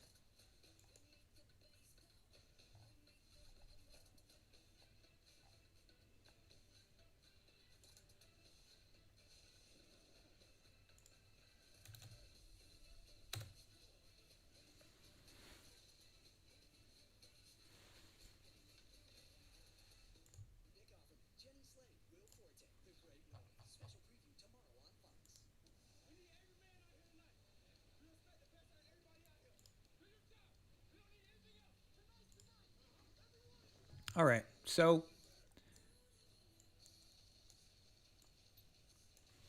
while it's yeah, no problem, Israel. I mean, no, you can keep it up there for Facebook for those who can't follow on YouTube or don't prefer YouTube. I was just saying though, I would like them if they can come over here. So, because we're all together over here, we're all talking. So,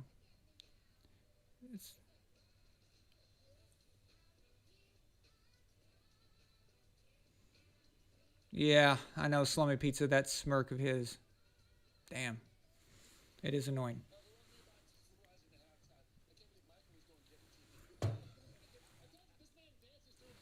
You know what? I think I'm going to use this halftime real quick to post the VAS, the quarterback positions here.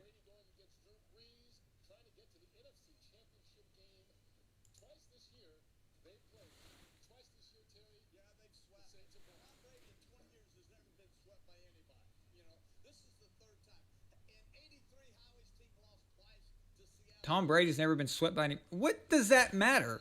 Who cares? Is that an official stat all of a sudden? I mean, is that some kind of?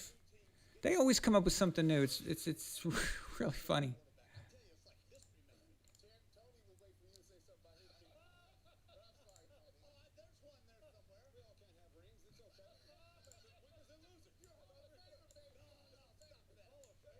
Yep, Tony Gonzalez, Mr. No Rings Gonzalez.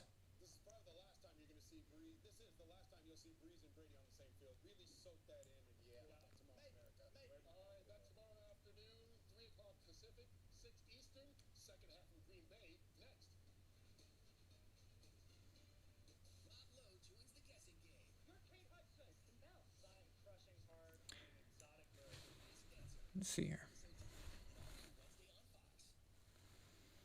I'm gonna mute that shit.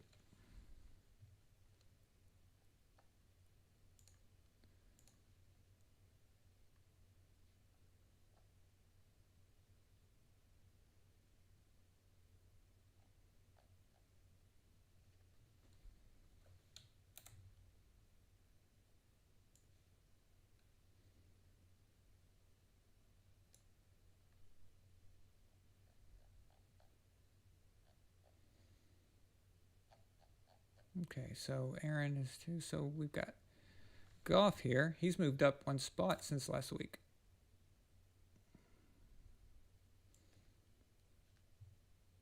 And he'll move up a lot more now that because I didn't input the playoff win, so he'll be even higher once I add that.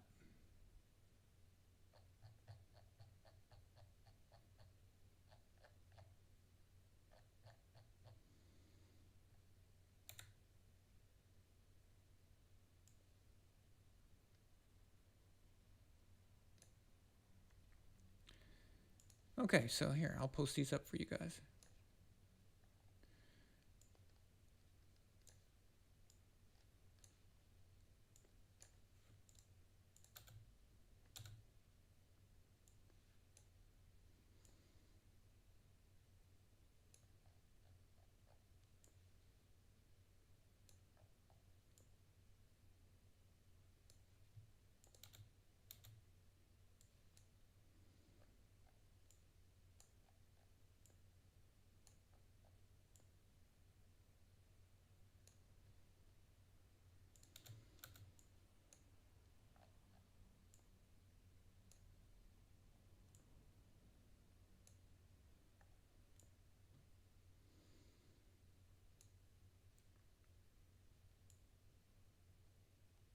Okay, so that's where, right now, that is the VAS supreme leader, supreme quarterback.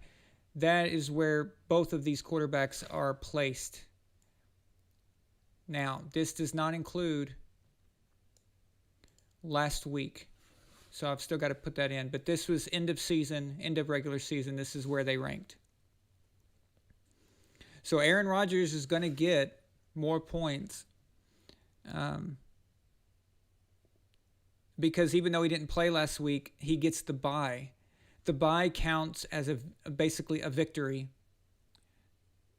So his points, I assign his points, all of his stats, so all stat categories that we look at, we award him an average of what he had done all season long. That's like a solid week. That's a really solid game. Whoops, dropped my ring. That's a really solid game there. So depending, I need to. Patrick Mahomes is in a similar situation. Now for Goff, he's going to move up. It doesn't matter whether he wins or loses today. He's got stats now just for today, just for winning last week. So Goff is going to be able to move up quite a bit. Man, good for him, you know. So, especially with the situation last week and all that. Everybody thought he was done. He was like done for the season, wasn't getting anything done, so I'm happy for him. Oh, we have a new super chat. Oh, sorry, Shaq. I didn't see that.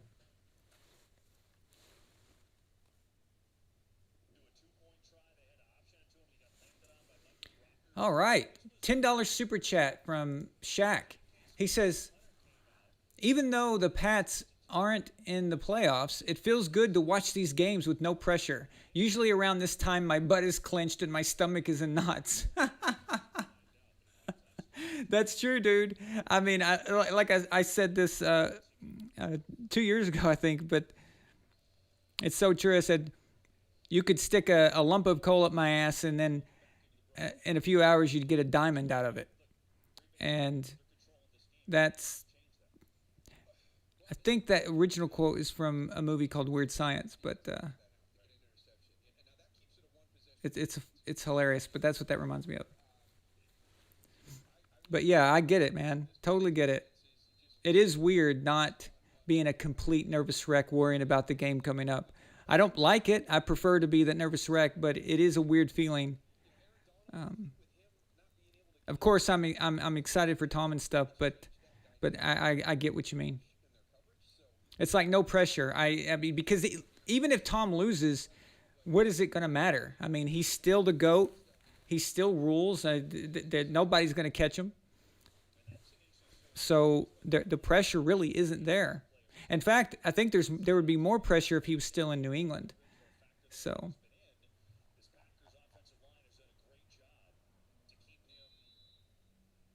it's just all gravy right now.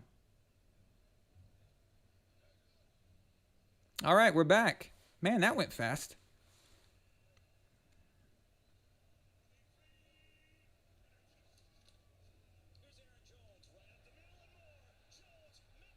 Jesus Christ. Really?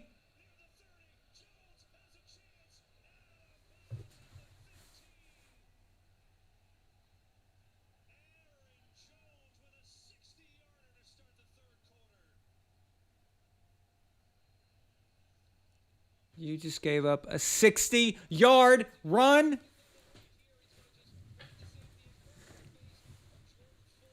Pathetic.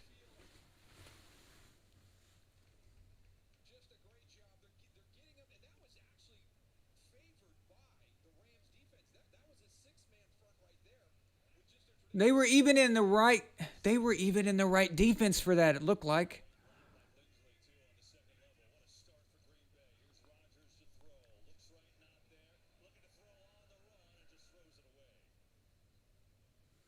Jesus Christ.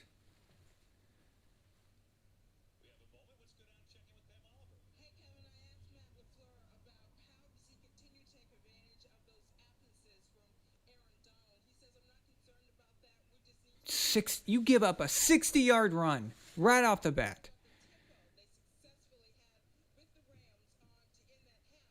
Oh, Mr. Aaron Donald, Mr. Wrecking Crew. He's so great. He's so amazing. Yeah, Mr. Regular Season.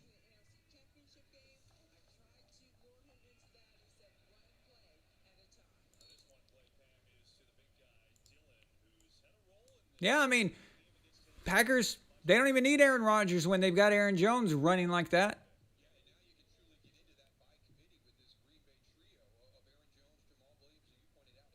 You get Aaron Jones running like that, you get Aaron playing that well, and you're done. You're finished. You got to stop something. You got to pick something. If you can't stop Aaron, then you stop Jones. If you can't stop Jones, then you stop Aaron. You got to do something. I mean, are you good at anything? This is a freaking disaster.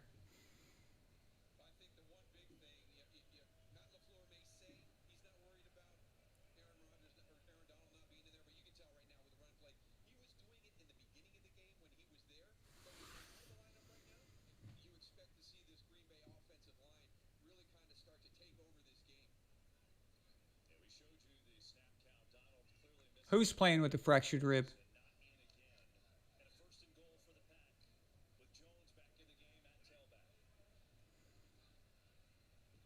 He does?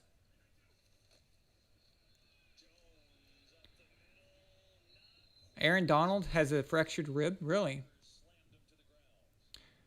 Okay. Yeah, I did not know that.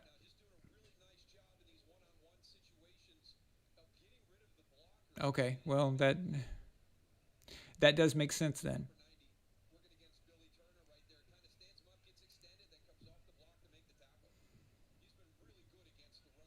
Messed up rib sucks. Just a bruised rib wreaks havoc on you.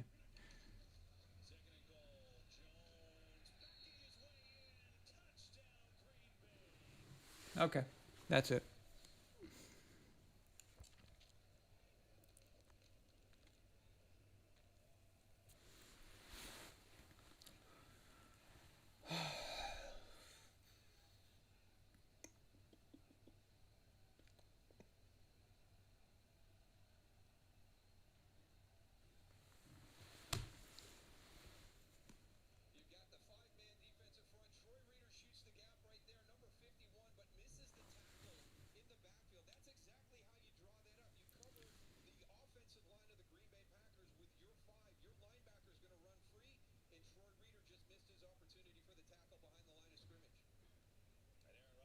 You're going for two?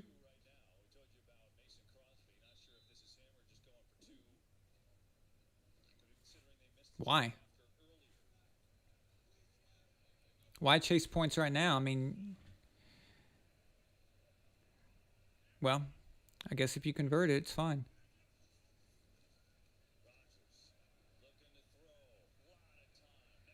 Get him! Jesus, man. Aaron's not even the fastest quarterback in the league, and they can't even touch him. I mean, this isn't Lamar Jackson out there.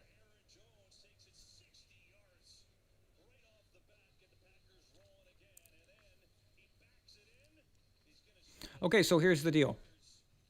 If the Rams want even a prayer, okay, I'm talking even a whiff of a chance to feel like they have a chance, the Packers cannot score again. Not a field goal, obviously not a touchdown, but not a field goal. Can't give them a safety, nothing. They cannot score another point. And I don't see that happening.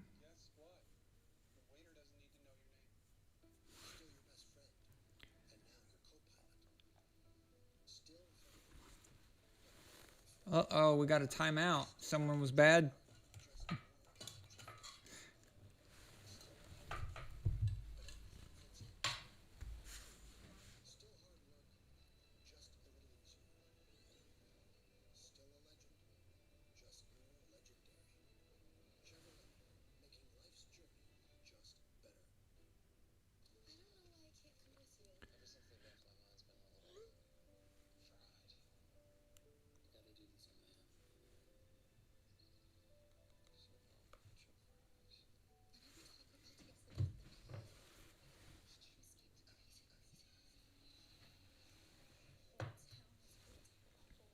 Yeah, Jeremy, that's another good point too. Cooper Kupp's not out there.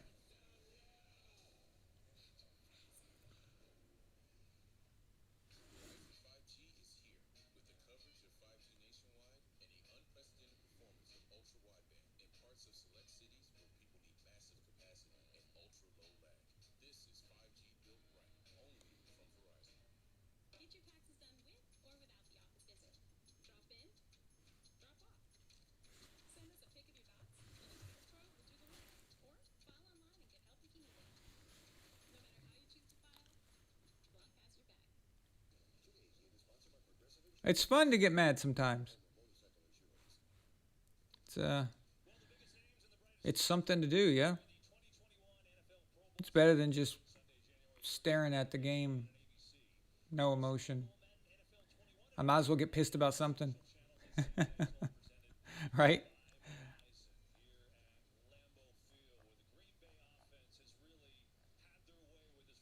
Okay, so let's go in a different direction. Let's think. What would happen? What would happen if Packers went complete meltdown mode and the Rams came back and won this? Can you imagine that?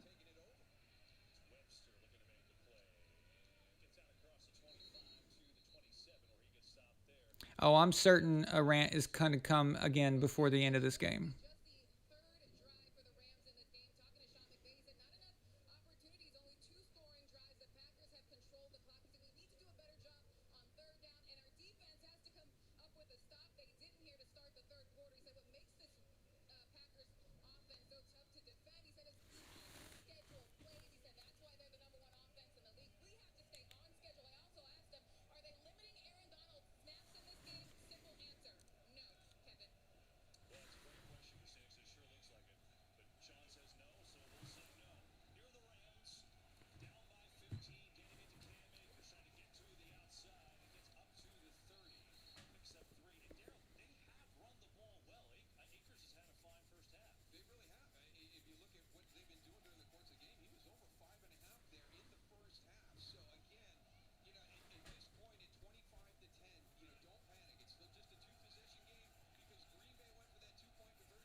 Yeah, that is true. I mean, it is a two-possession game, technically, but that's a lot to ask because they're going to need The 2-point conversion.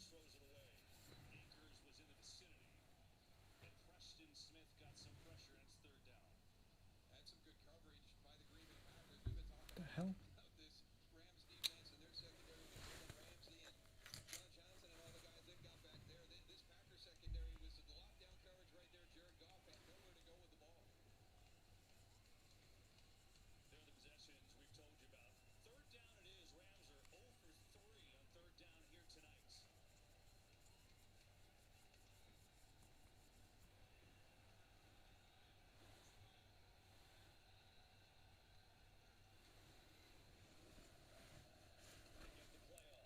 Got to make something happen there, Jared.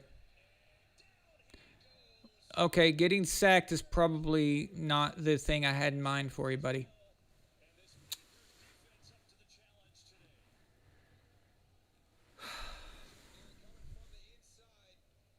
Yeah.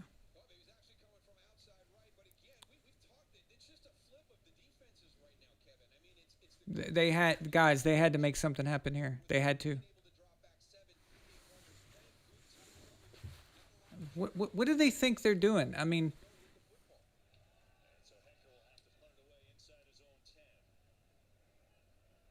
Jesus. That was a nice punt, at least. So, this just in. The Rams have a good punter. Well, we know Johnny Hecker's a good punter, but at least he's doing his job. So maybe the Rams can, after they get their ass completely annihilated, they can say, well, hey, our punter had a great game. Idiots.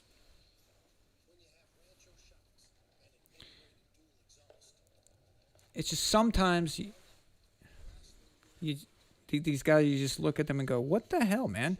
I mean, no adjustments, no nothing.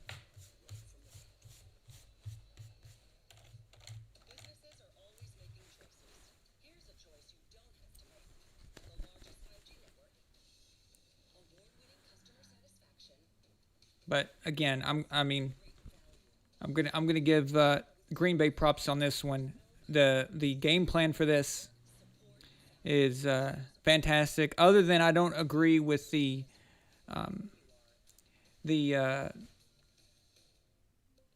going for two going for two just now. Actually they did it. Did they do it before? Well, anyway, I don't agree with chasing points like that. So, not with so much time. And it's come back to bite them in the ass. They should be three possessions ahead. So you're just letting the Rams hang around. And if the Rams were in a better position, all their players healthy, and then maybe they've got a shot. But Donald is not going to improve all of a sudden, probably, especially if he's injured like that. And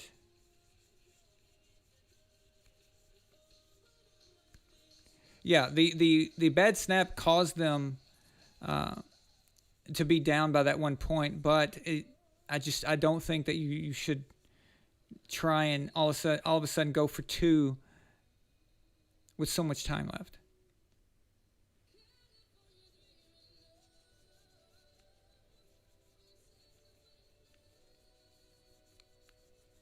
And it compounds. So if you mess it up, now you got to do it again, and then it just becomes a big ass mess.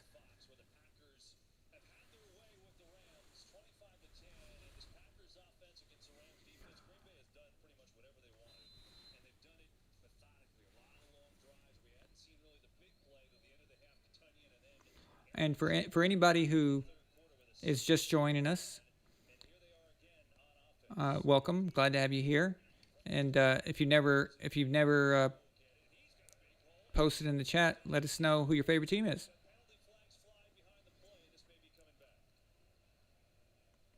Well, thank God a flag saved them on that one. Well, thank God for them. Damn, those jerseys are ugly. Whatever asshole thought that it was a good idea to change the Rams logo and uniforms, he should be tarred and feathered.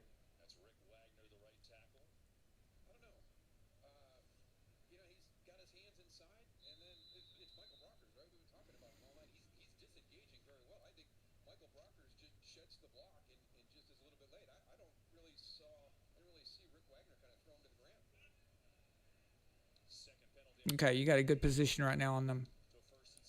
Stop them deep here. Oh, he overthrew him. Good. There we go.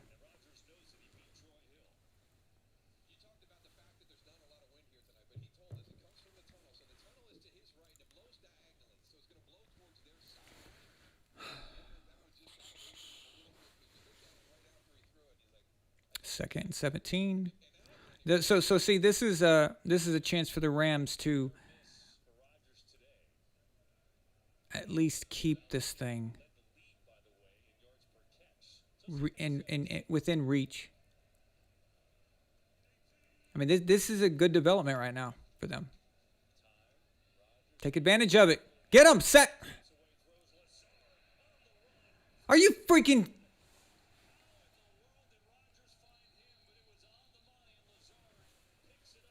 You had a safety. You had a safety.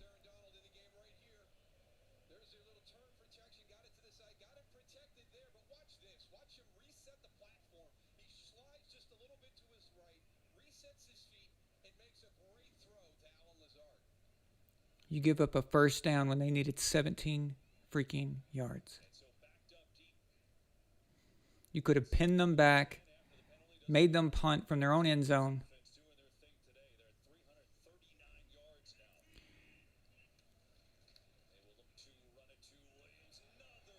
And another first down.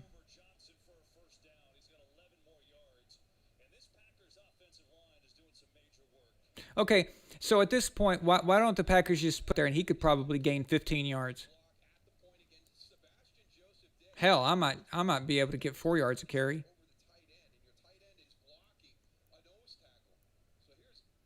This is ridiculous.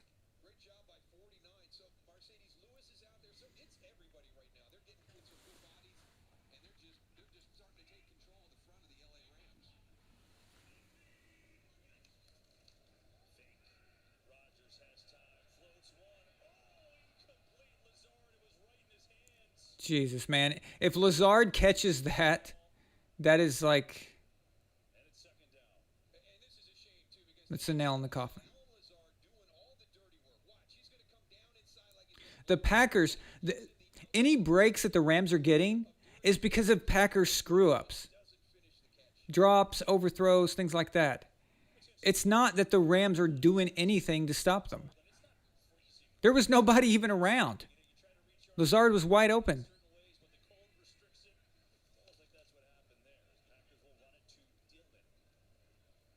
I mean, okay, well, thank God for that. The running back ran right into your defensive line. So, that's about the only way you're going to get a stop tonight.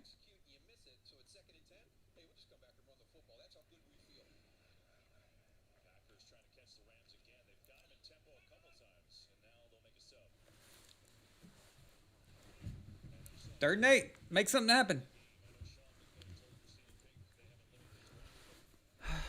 Come on.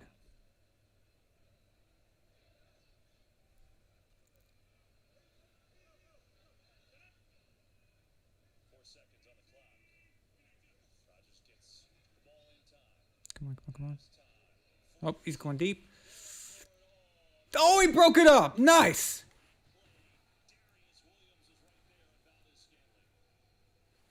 Finally a play. A freaking defensive play that they did. Not a mistake by the Packers, but an actual defensive play. That nice.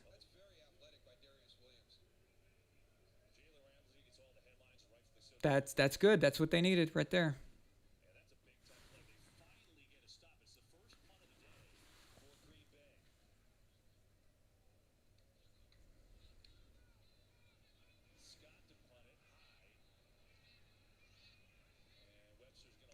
Don't you touch that ball.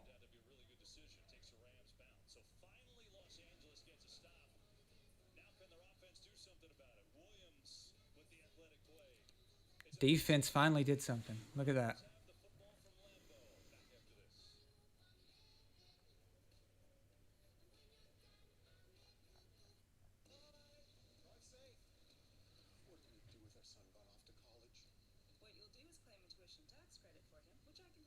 Yeah, James, exactly. That was a great play on the ball.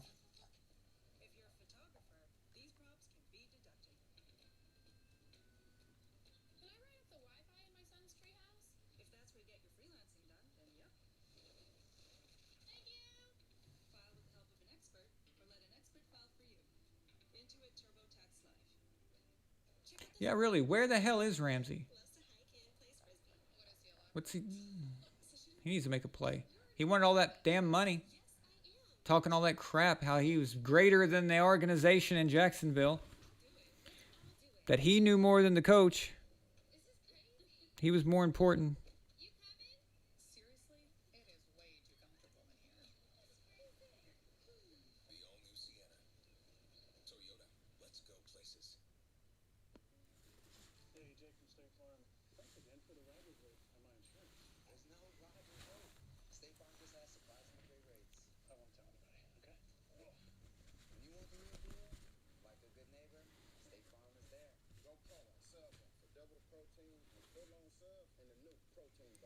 State Farm.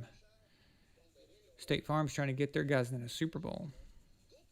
God, could you imagine Chris Sims watching Aaron Rodgers versus Patrick Mahomes in the Super Bowl?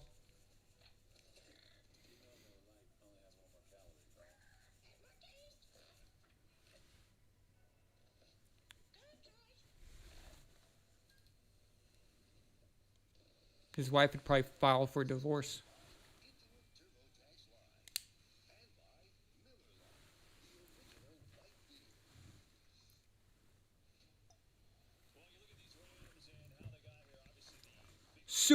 Super chat. Super chat. Austin Thomas, you're right. I've noticed that too. $5 super chat from Daniel. See it twice. He says, did you hear about Josh Gordon getting indefinitely suspended again? Apparently while Russ was cooking, Josh was baking. Yeah, I heard about that. What an absolute moron. Just whatever. You know? I mean, I wanted to give him, like, you know, different chances. But after he sold his Super Bowl ring that the Patriots gave him, I have no use for him.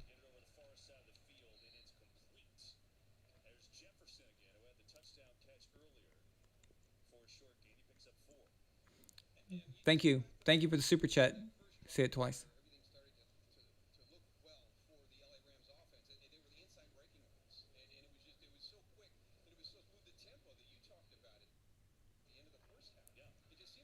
I mean, Josh Gordon's going to go down as one of the greatest cases of a pissed away potential Hall of Fame career. And that sucks. Hey, first down. What do you know?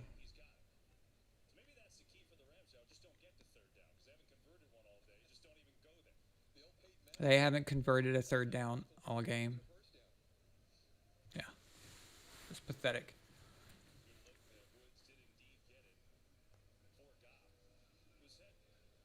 Let's go, Jared. Make something happen, buddy.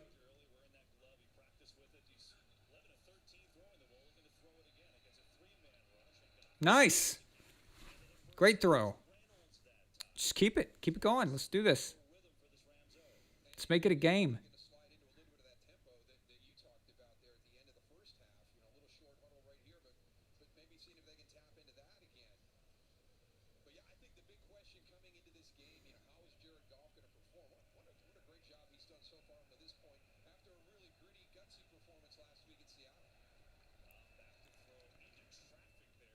Okay, that was a bit of a dangerous throw to Higbee, but Yeah, it worked out, so.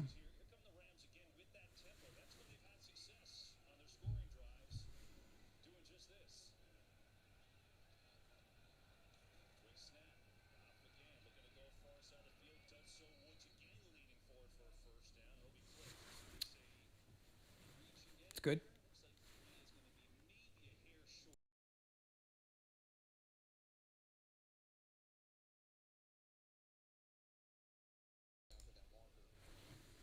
Oh, no, he didn't get there.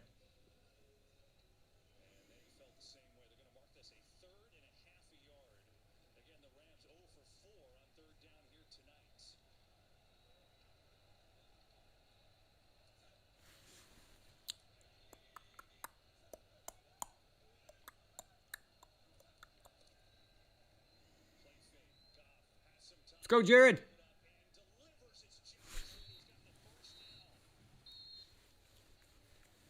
Nice.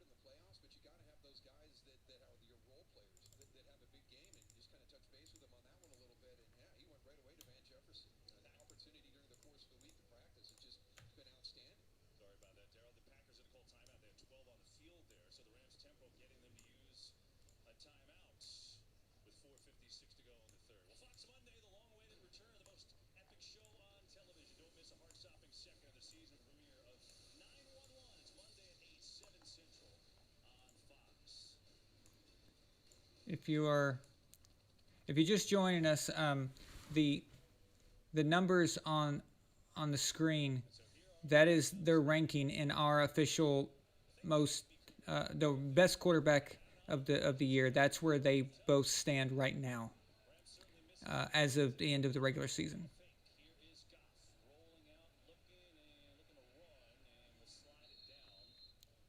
If you're wondering why Rodgers is 2 and not 1, because everyone thinks he's going to get the MVP, it's because under our system, Patrick Mahomes has had better quality situation. So he has outperformed versus expectation. He has gone over that more so than Rodgers has. In fact, in our system, Rodgers has had the easiest schedule. So, easiest, so to speak. I don't mean easy as in easy, but just it just means that he's been playing teams with low winning percentage when they meet him, and low.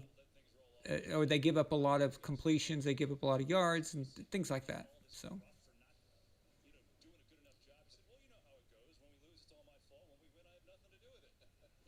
and because of that, that's given Mahomes the edge.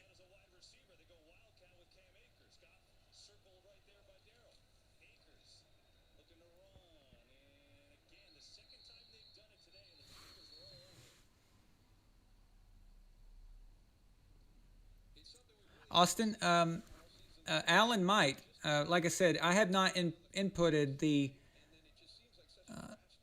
last 2 weeks, so that's from just back during the regular season.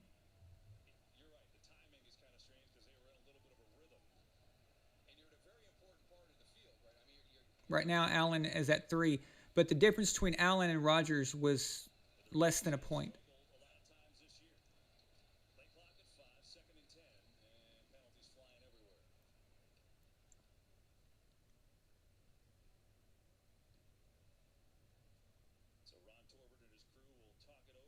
Come on.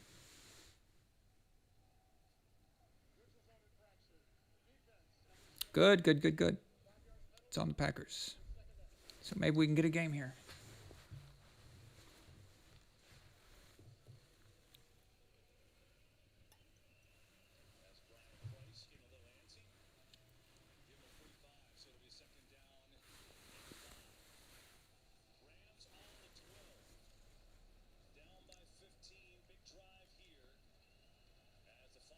All right. Field goal is not good enough. You got to have a touchdown. But nothing dumb, nothing stupid. Just take what they give you. Good run. First down.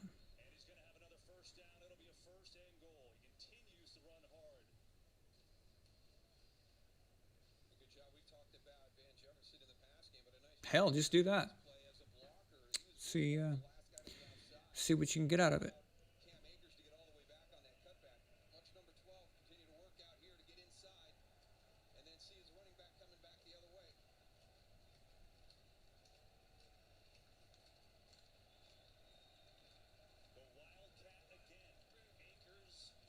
Wildcat.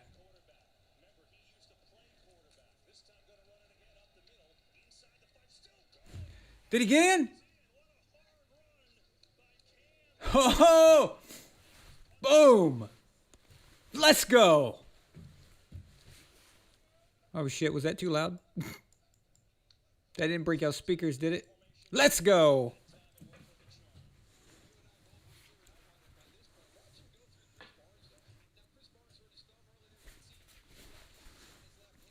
Do this.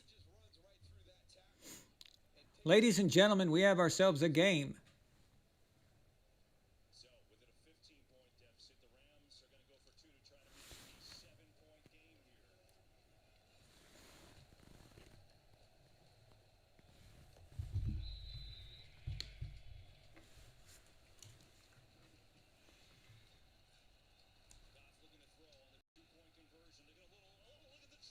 Oh, hell yes.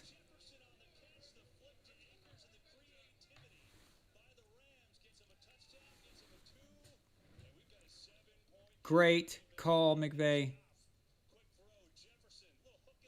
That's freaking awesome. I love that. That's an old school play, guys. That's the old hook and ladder. That's from like the 1940s. Seriously, 1940s. A little bit of football history there for you.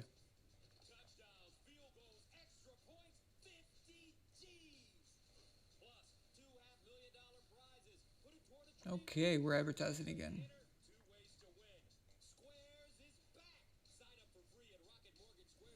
Yep, Shaq, still in it, baby.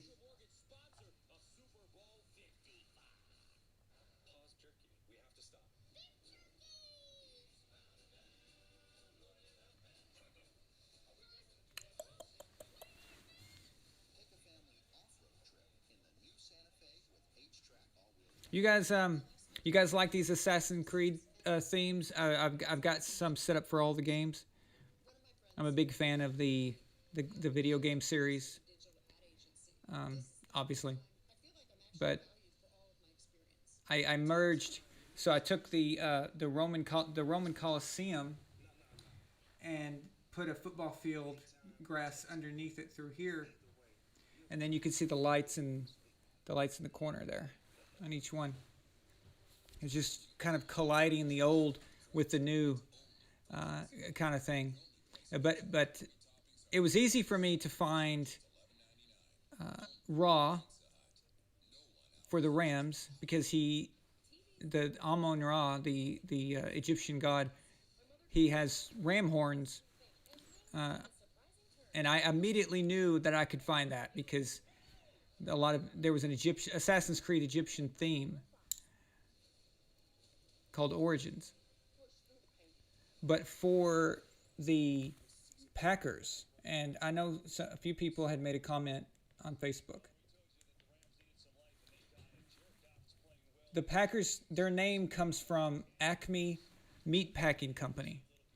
And when they gave Curly Lambeau the money to start the team, part of the deal was it was a requirement that they call the team the Packers for Acme Packers to promote the company.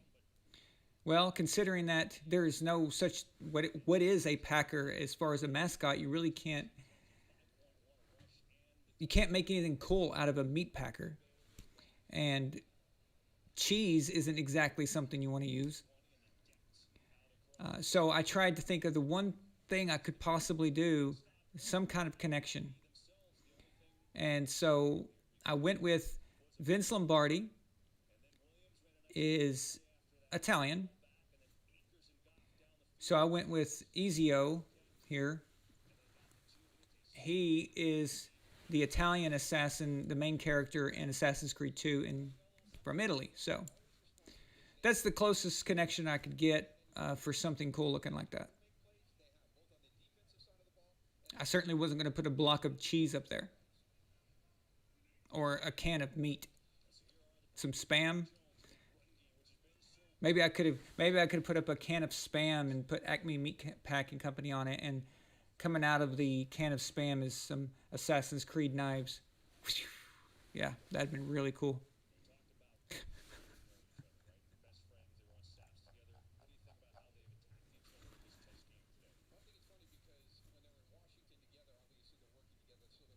I know, I said meat packing like several times, didn't I? Yeah. Yes, I did.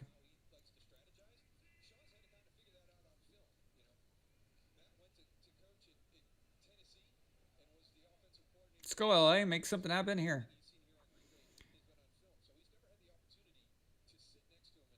I want. If Green Bay is going to win, I want them to earn this. I want them to know that this was a dogfight.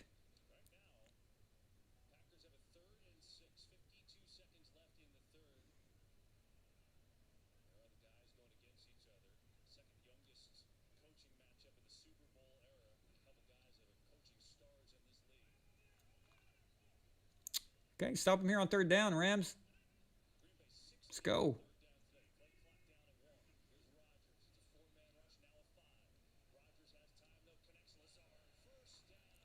And you gave up the first down like a little bitch.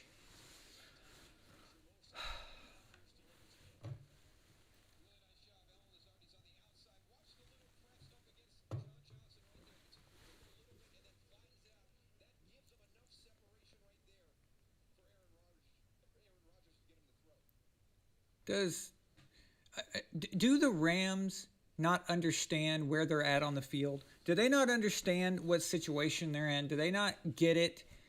Like how many yards the Packers need for a first down? They seem to give them exactly what they need. They give them that much room. It's ridiculous.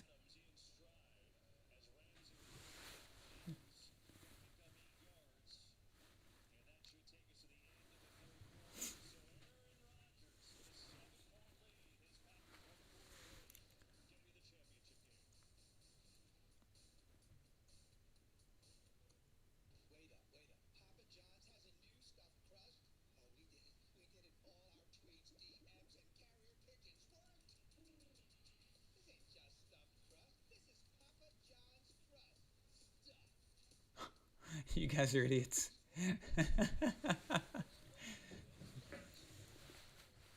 All this talk about packing and ramming is giving me conflicted feelings.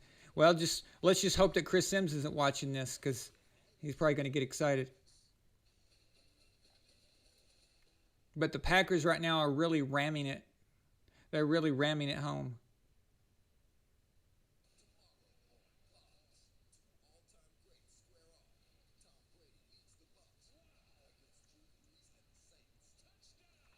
Dennis, I agree. Ramsey looks confused as hell out there. Even his body position is all awkward. When he's even trying to guess what's coming. So.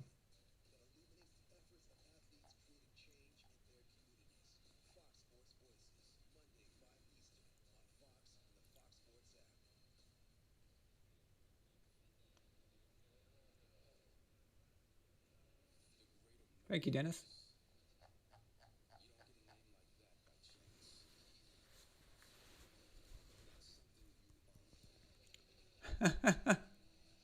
Chris Sims is doing a lot of packing and ramming right now.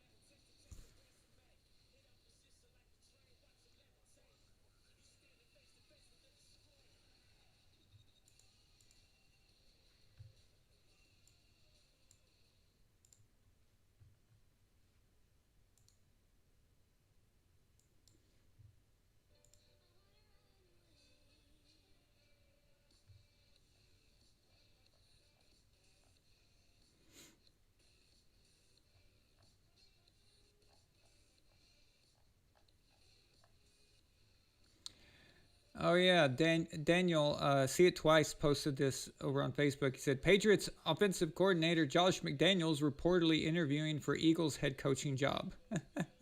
That's funny. Yeah.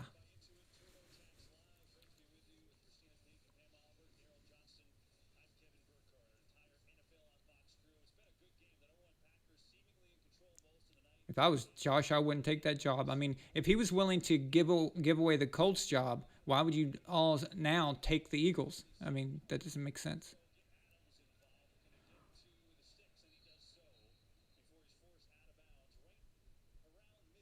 All right, guys, this is not good. Green Bay is starting to click again.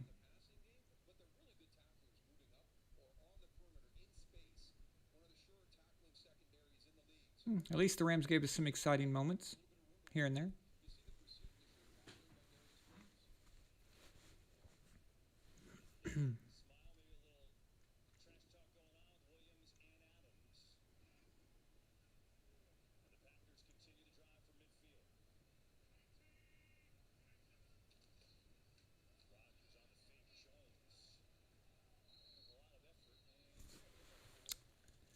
Come on.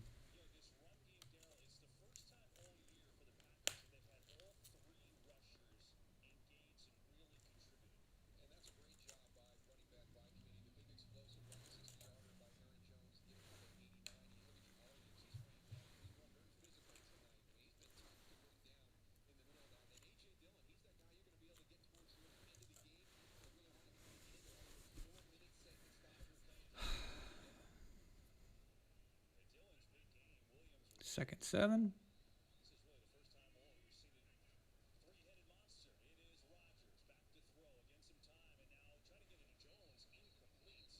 That was weird.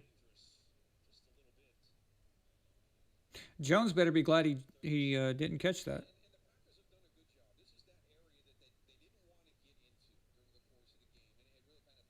That could have been catastrophic as hell.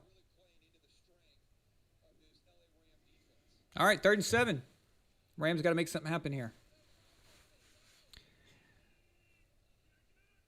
Oh my God, they're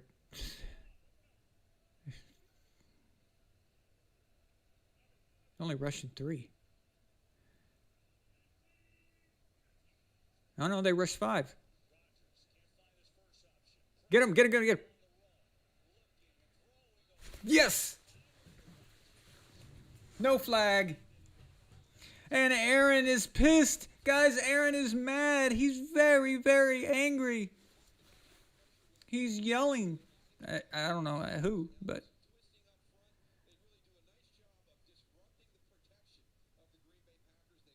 Nice. They even had me fooled.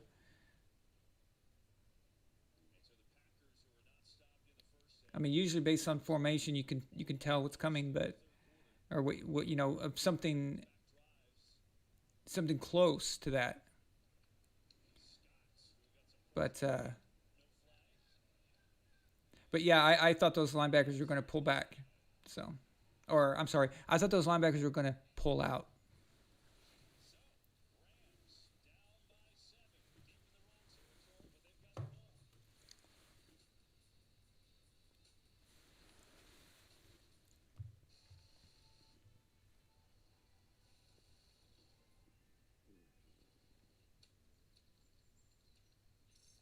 Dennis, I think the deal with Aaron is that, and I understand it. I'm not. It's not a criticism, but I think he knows that this is getting serious now.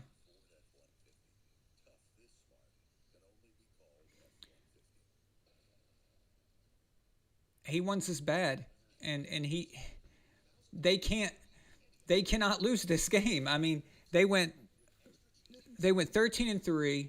They had the bye. They're at home against the 7th seed.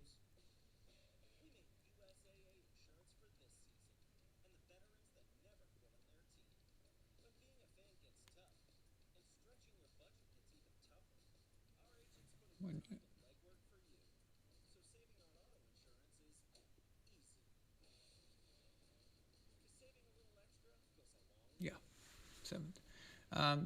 They can't.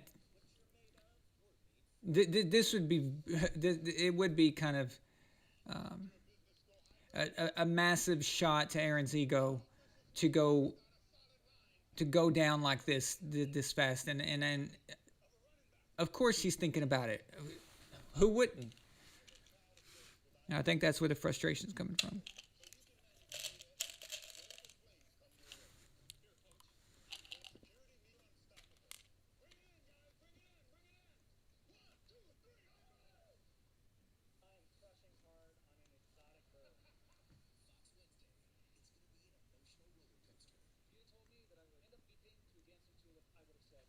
Oh, Dennis, I'm with you, man. I like it. Absolutely. Luke, I'm sorry. But you know what? Maybe this is just the beginning. Maybe this is a beginning of a lot of upsets this weekend. So the Rams beat the Packers. Bills beat the Ravens, although that wouldn't be an upset. But the Browns beat the Chiefs, and then the Bucs beat the Saints. That'd be very interesting.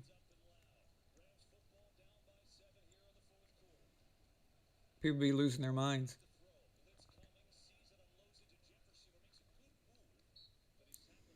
All right, guys. Right now, right this second, Jared Goff has a chance to completely elevate himself in the conversation of the quarterbacks right now, like in his future. The story he can write just by winning this game.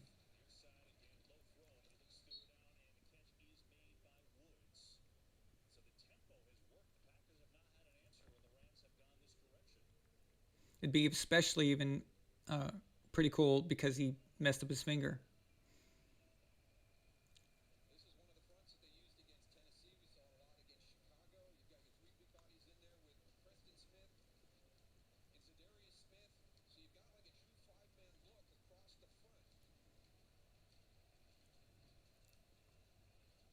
Just be smart.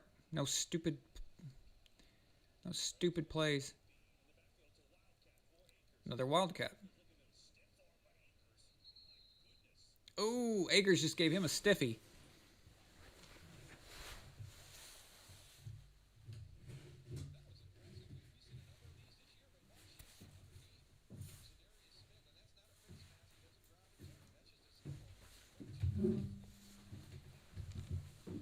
So is that what we're doing tonight?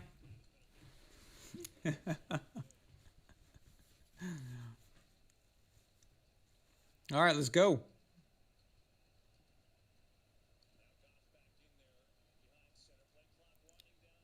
Dude, hike the ball.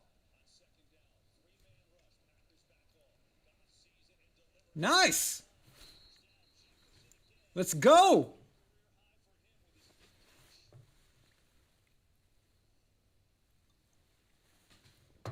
Guys, I'm starting to get some hope.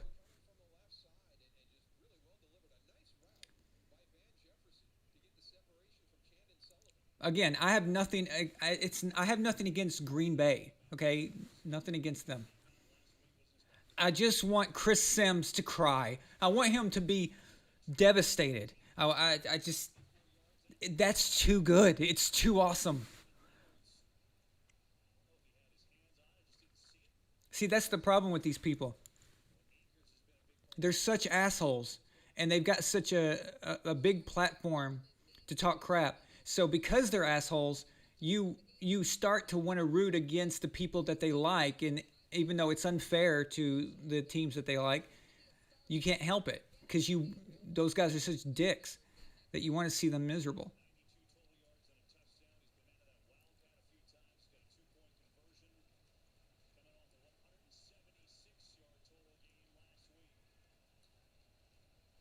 Like, why do they have to hate on Tom just in order to elevate their favorite guy for? I don't understand that. Ooh, Jared just got taken down hard. Great.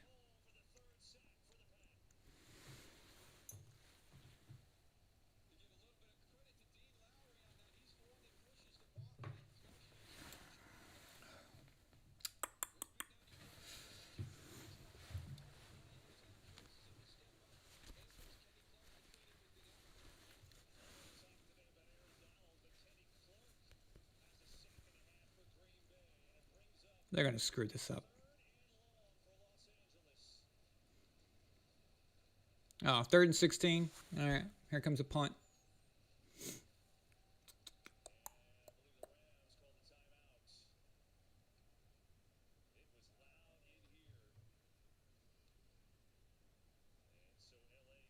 Timeout.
Not even close.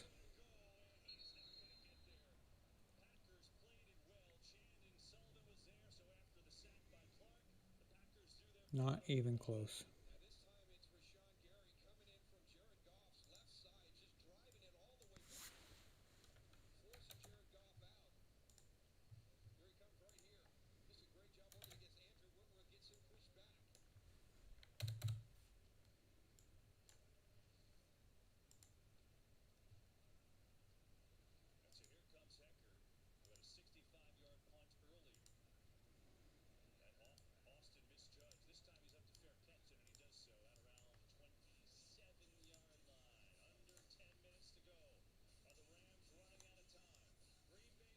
Yes, the Rams are running out of time, obviously.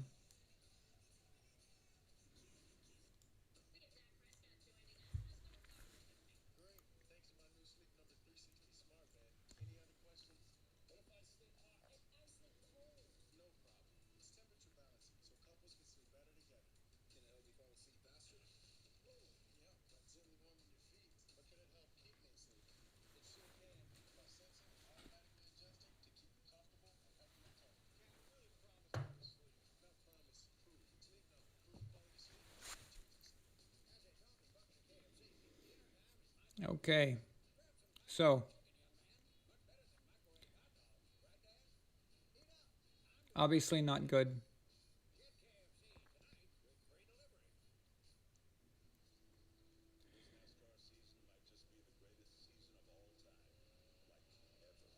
I'm still on commercial. I don't know if you guys are back yet, but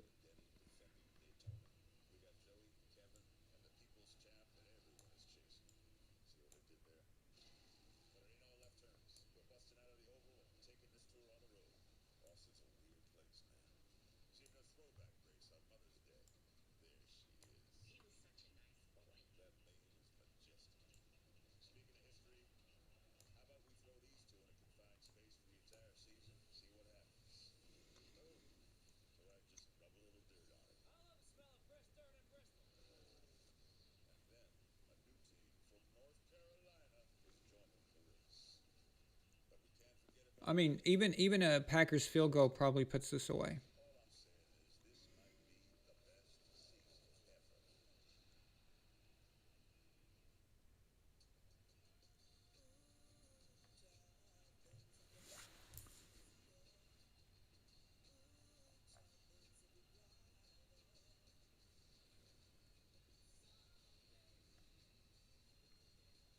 Oh, Goff is definitely overpaid. I'd say a great majority of the quarterbacks in the NFL are overpaid.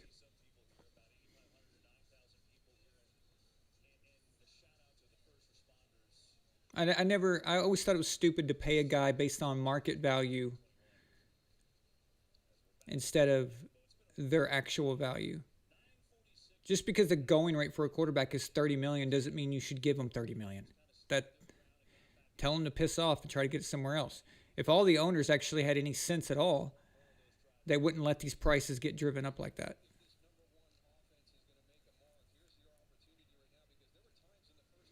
You got to make sure the value versus ratio is more balanced. When you're giving that kind of money to people like Carson Wentz, you're not getting your value back.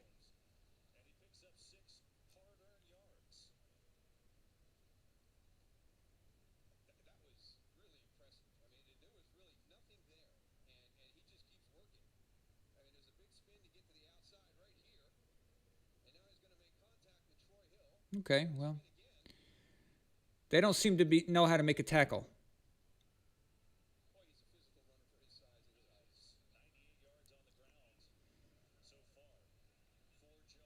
Green Bay can just slow cook this thing.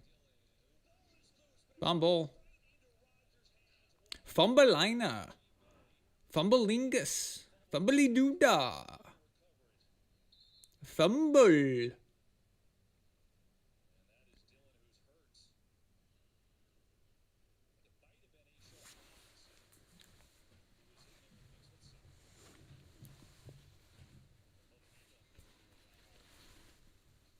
Botched handoff. And then that whole thing was just bad and problematic. The handoff was crap, and then it got popped out, but it went right back to Aaron. That was damn.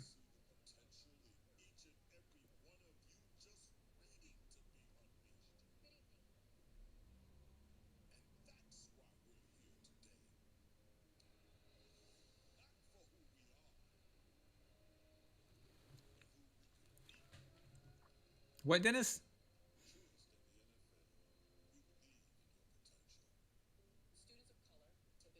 Am I all right? What do you mean?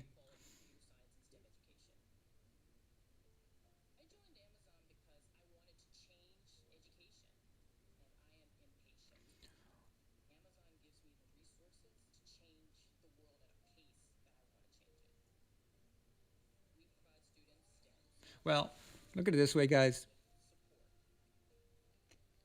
You know, Green Bay, if they go on to win this, at least it wasn't, a blowout. At least there was some hope. We got a little bit of that, a little bit of that feeling. Because there's nothing more I hate than blowouts. Just games that are completely not competitive. I can't stand that crap. It's just, God.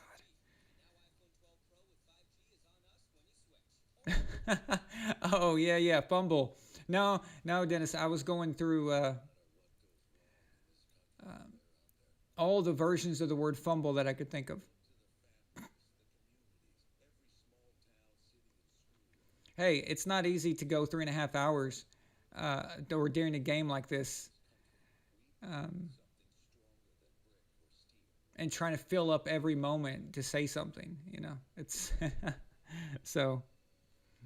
sometimes I get caught just watching the game and don't say anything.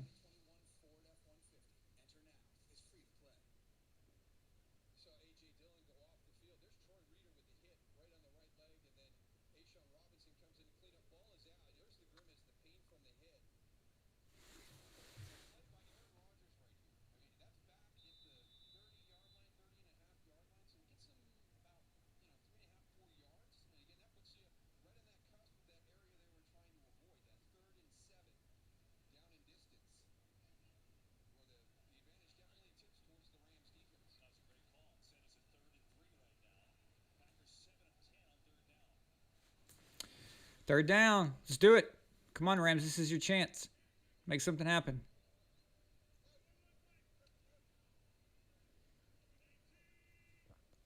That's the most unenthusiastic rah-rah I've ever given.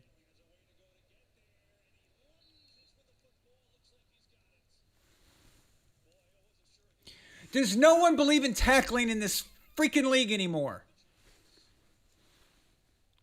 It's a lost art, apparently. It's been like this all season.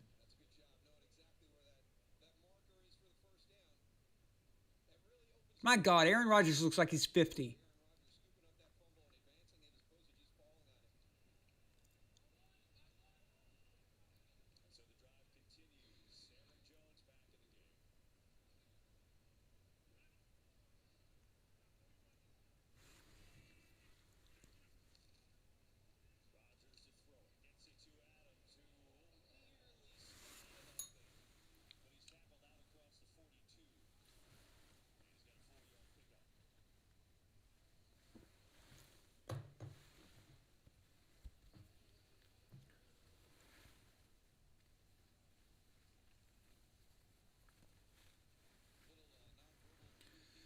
Damn.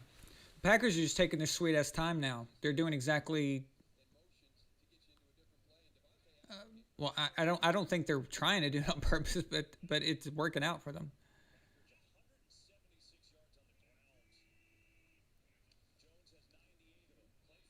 Oh shit! Oh my God!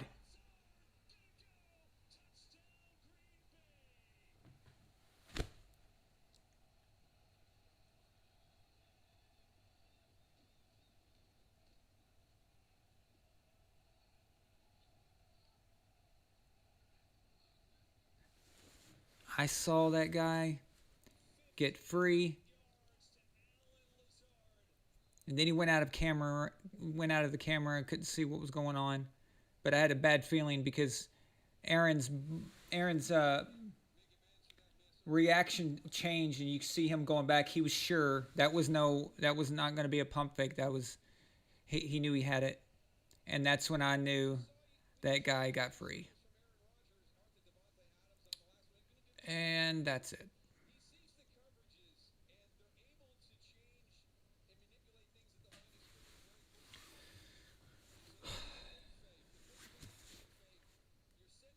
Well, damn.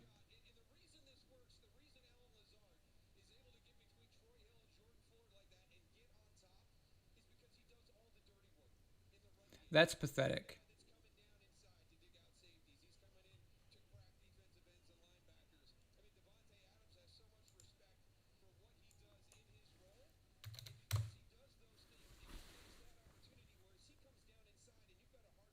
A lot of blown coverages on this one.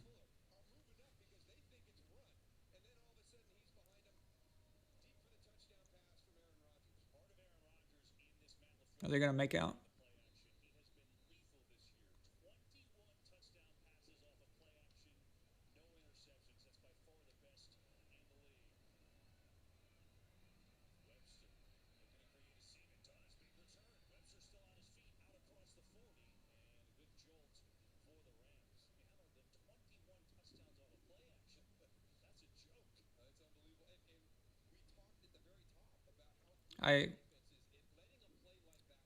I wish it wasn't over, but it's over.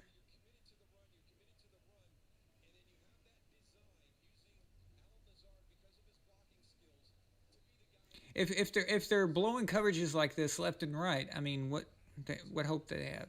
They couldn't even make. They had a stop on third down. Okay, they had him at 3rd and 3. Couldn't make a tackle. Couldn't commit to that. I mean, that's fundamental football, guys. That is basic. We learned that in Pee Wee football as kids, and they couldn't even stop that.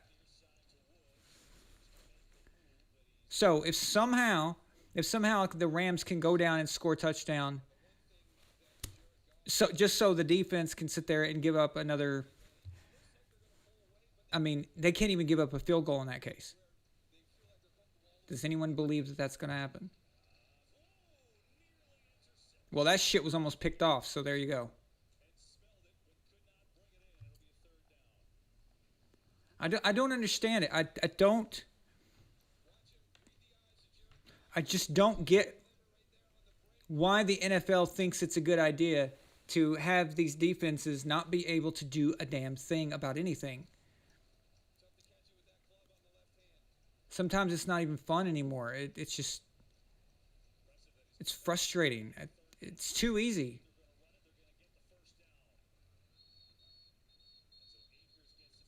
Listen, the moment that you get guys who are not even that good throwing, 35 touchdowns and 4,000, 4,500 yards and shit like that. And it's just, you got to start to think, maybe we went too far the other direction.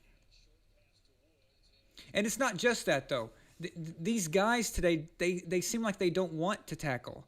They don't even seem like they have it in them, that crazy, desire. Like, defenses and defensive players used to have like a screw loose. They used to be kind of crazy and shit, right? And these guys are soft as hell. These defensive players, they seem to act like offensive players, and the way their mindset is. They don't want to tackle anybody. They don't want to hit anyone.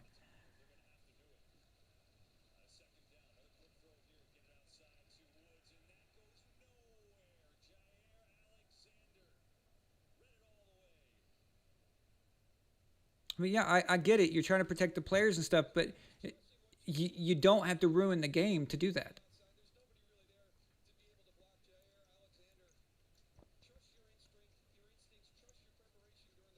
It's gotten out of hand the last 2 years.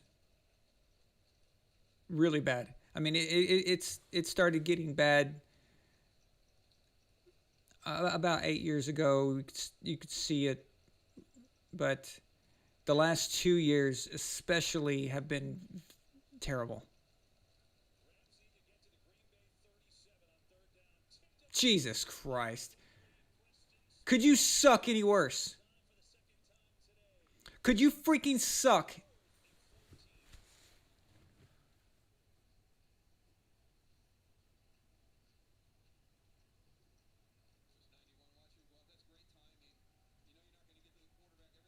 Every single play so far on this drive has sucked ass.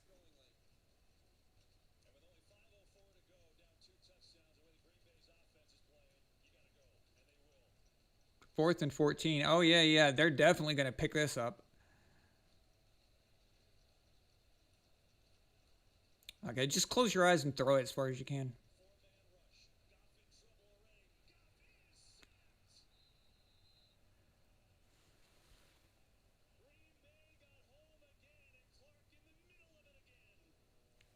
Someone, please tell me that Goff didn't just take a sack on 4th and 14.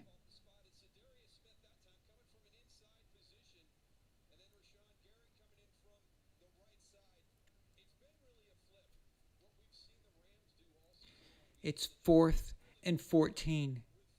At the very worst case scenario is you throw it up.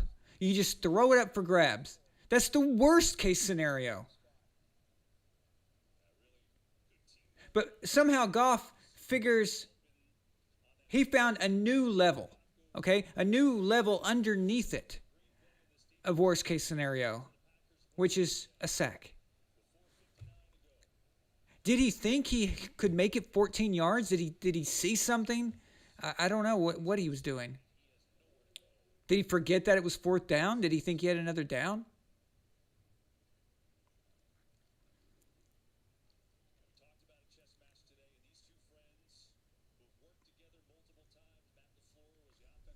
Jesus, man.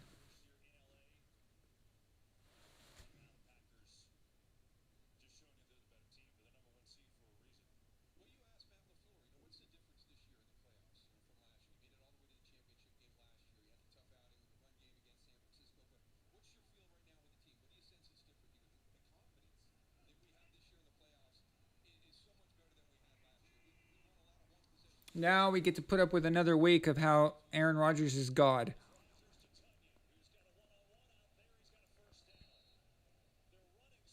All the Rams did was just tease us.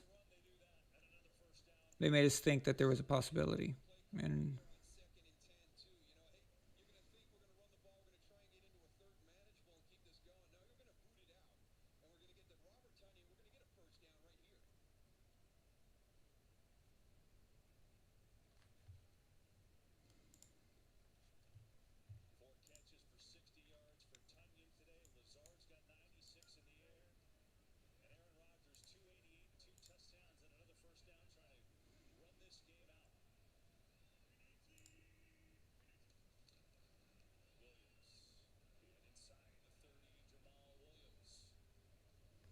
They're just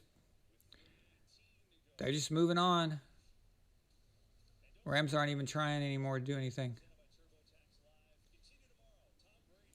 Well, it's not like there's much they could do anyway. It's not like they have Tom Brady.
Okay.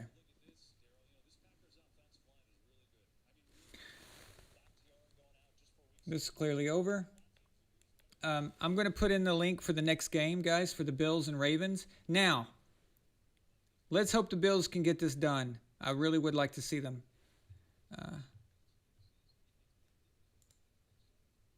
I can't stand John Harbaugh, so I'm just going to warn you ahead of time. I'm going to admit it. I hate that dude's guts, okay? Can't stand him. So I will be a much bigger dick.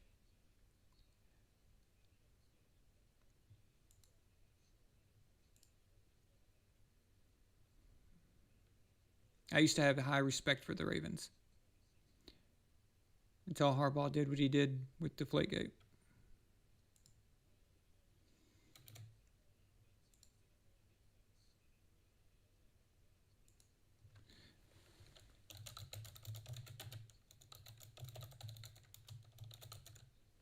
So I'm posting it, the link right now in the chat.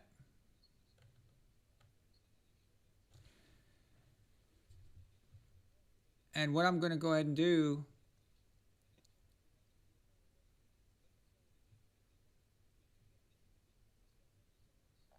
I'm going to go ahead and to end it now. That will give me a chance to take a break.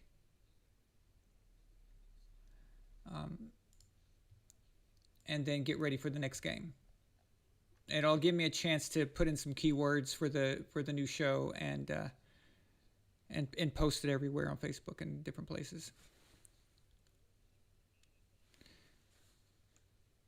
So yeah, just copy that link there, and I'll see you guys in roughly a little less than an hour. Okay? So I hope you guys, all y'all, come back, and please do me a favor, click the like button when you get there. That'd be awesome.